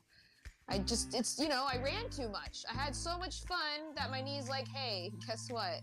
Yeah. I am not having fun anymore. And I'm like, well, damn it. And so now I do elliptical. And I can still run, but my knee eventually will be like, I hurt. I like, walk at damn. 3 miles an hour. Damn. That's my top. I think I did like 6.7 to 7 was kind of like what I would run at. So it's like twice as fast. I have to basically do a 90-minute walk to get a 4-mile run in. Yeah, I get that. And I would do a 45-minute run in about 5 miles, 45 minutes. Right. And running burns the most calories too, whereas I feel like with elliptical I have to kind of go a little longer to get the same kind of yeah, this is the slow path. area, It's not fast. Yeah. And it takes more time. So. But it works. It Pension works. says good morning. Hey, Pension's back. Well, Pension, I'm about to head out here in a minute. So I'll be back on in about 2 or 3 hours. Holy I got shit. probably 3 hours. 3 a day? Huh? Doing a 3 a day. You're doing a 3 a day. Three streams a day. Here's the thing, Ashley. But I get it. I need to work, and Yeah. I have hit my limit for being able to work in my own head. A year is as far as I can go before I start to go nuts. Yeah. And I get it.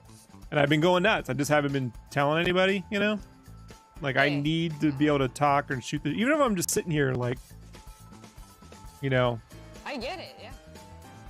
Yeah. I'm the same way. And I'm not being productive, and I need to, I don't want to burn a bridge, you know what I mean? Like, so it's like, all right, I need to be productive. And so this is, at some point, maybe I'll be like, okay, I don't need to, I can have my own space, but now I need some kind of like interaction, because it's like, oof. That's why I stream on Twitch, because I get to like kind of talk with people and stuff. It's kind of different because it's like they can hear me, I can't hear them, but that's fine. But it's like I get to talk. I actually talk. Like if I didn't do that, I would barely ever talk, and I'd be like, I might forget how to talk. Like that's how silent I would probably be, because I'm just kind of in my own head a lot. by nature of Yeah, and I wouldn't have come up with Spyfly, right? Like Yeah, if I right. all my idea.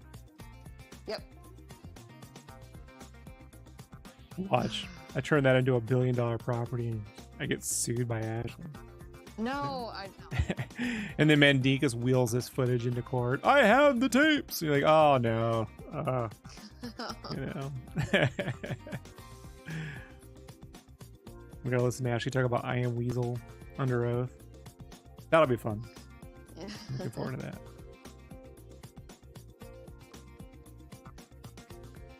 Alrighty, let's save this.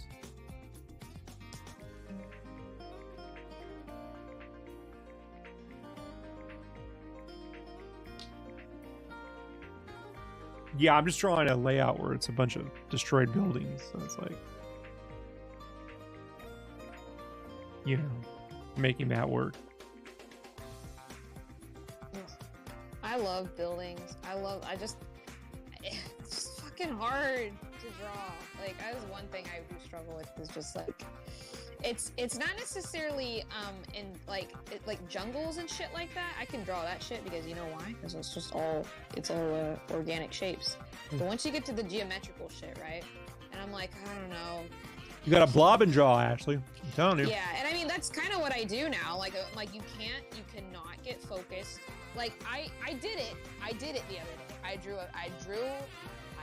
a house. Okay. And I was like, I fucking did it. Fuck yeah, right? But it was like... It's, in graphite, it's trickier. Well, you know what I had to do is I had to shade everything. I had to shade it, like, so I could actually see the weight of everything. Right. I couldn't just do straight lines. I had, like, where everything was lines, I had to, like, actually do the lines and then shade some of the areas so I could see the depth of, Well, you saw that under the GIF, roof. the little animated thing I put up the other day, right? Where it's like, Yeah, it shows the I think so. construction and then the blobs. Yeah. Those blobs are how I give it the weight. You know what I mean? Like I draw the Right, yeah. big And grid, yeah. but once I blob, use an overlay layer and you start to blob details and then solid layers over that to build up shapes. And that gives it all weight. and- But without that, it can turn into a giant grid of lines that just get, oh yeah. right? Well, Like, in fact, that's I what you hate have. grids. I hate grids. Right. I really won't use them. Like Well, I use floor it's- planes because you can keep everything Yeah. parallel. Once you have a floor Yeah, plane and and I a get- horizon line, you don't need anything else, you know? I do the horizon line, right, and stuff, but I try to keep it pretty like intuitive, where I'm like, it just feels right. Like, yep, it just looks right. But because I feel like if I try to do the lines, I get like really like I'll get really what's the word, like overstimulated by the lines, where I'm like, I can't, it's messing with my brain. Yeah. Or And- what I feel like sometimes is it looks better with all those lines because you think you got all this detail, Yeah. and when the lines go, you have nothing. And you're like, Yeah. I spent all my time drawing really impressive grids that no one's ever gonna see. I'm not doing that. Like that's what happened to me 20 years ago. I was like, I'm drawing all these things no one's ever seen. This is not the way. It should be little in the underneath and a lot in the end, not the other way around. Yeah. You know. Yeah. Yeah. So I'm getting there. Like honestly, drawing a comic will force you to draw things you would never really probably try to draw if you weren't making a story. You want to talk but, about like- things I've never thought to sit around and draw before? You know. Ugh. Sometimes I'm like, really? You know. Yeah. Like, okay. You know. Oh yeah. Yeah. It's great. Like really, drawing sequential story art will make you draw the most like interesting poses or just things. Like it's a great thing, but it's hard. And whereas I feel like if you're just kind of like, oh, I'm just gonna do like, you know, one-offs of everything, where I just like, oh, I'm drawing a you know, fan art or whatever, it's like you probably have your poses you go for, right? Your comfortable poses. And I was like, oh no. The stories? Oh, everything is different, you know. And so it's great. It's a great exercise, but yeah. Anyway. Yeah, it's unappreciated. But I mean, real artists do, but I think the average person doesn't even Right, see but it. I mean, right? yeah. Fans of art, not the real artists. I Just get mean it. fans. Yeah, I I get get it. it. All right, everybody. Well, Ashley, thanks for hanging out. Yeah. All right. I guess I'll head out before you log off. I'll have to join in on your stream while I'm working sometime. We can dual stream, right? You can be on Twitch. I never do that, and I think people would be like, "It's Rob, oh my god." Yeah, you'll be on my Twitch and your Twitch at the same time because the audio would carry over, right? Yeah.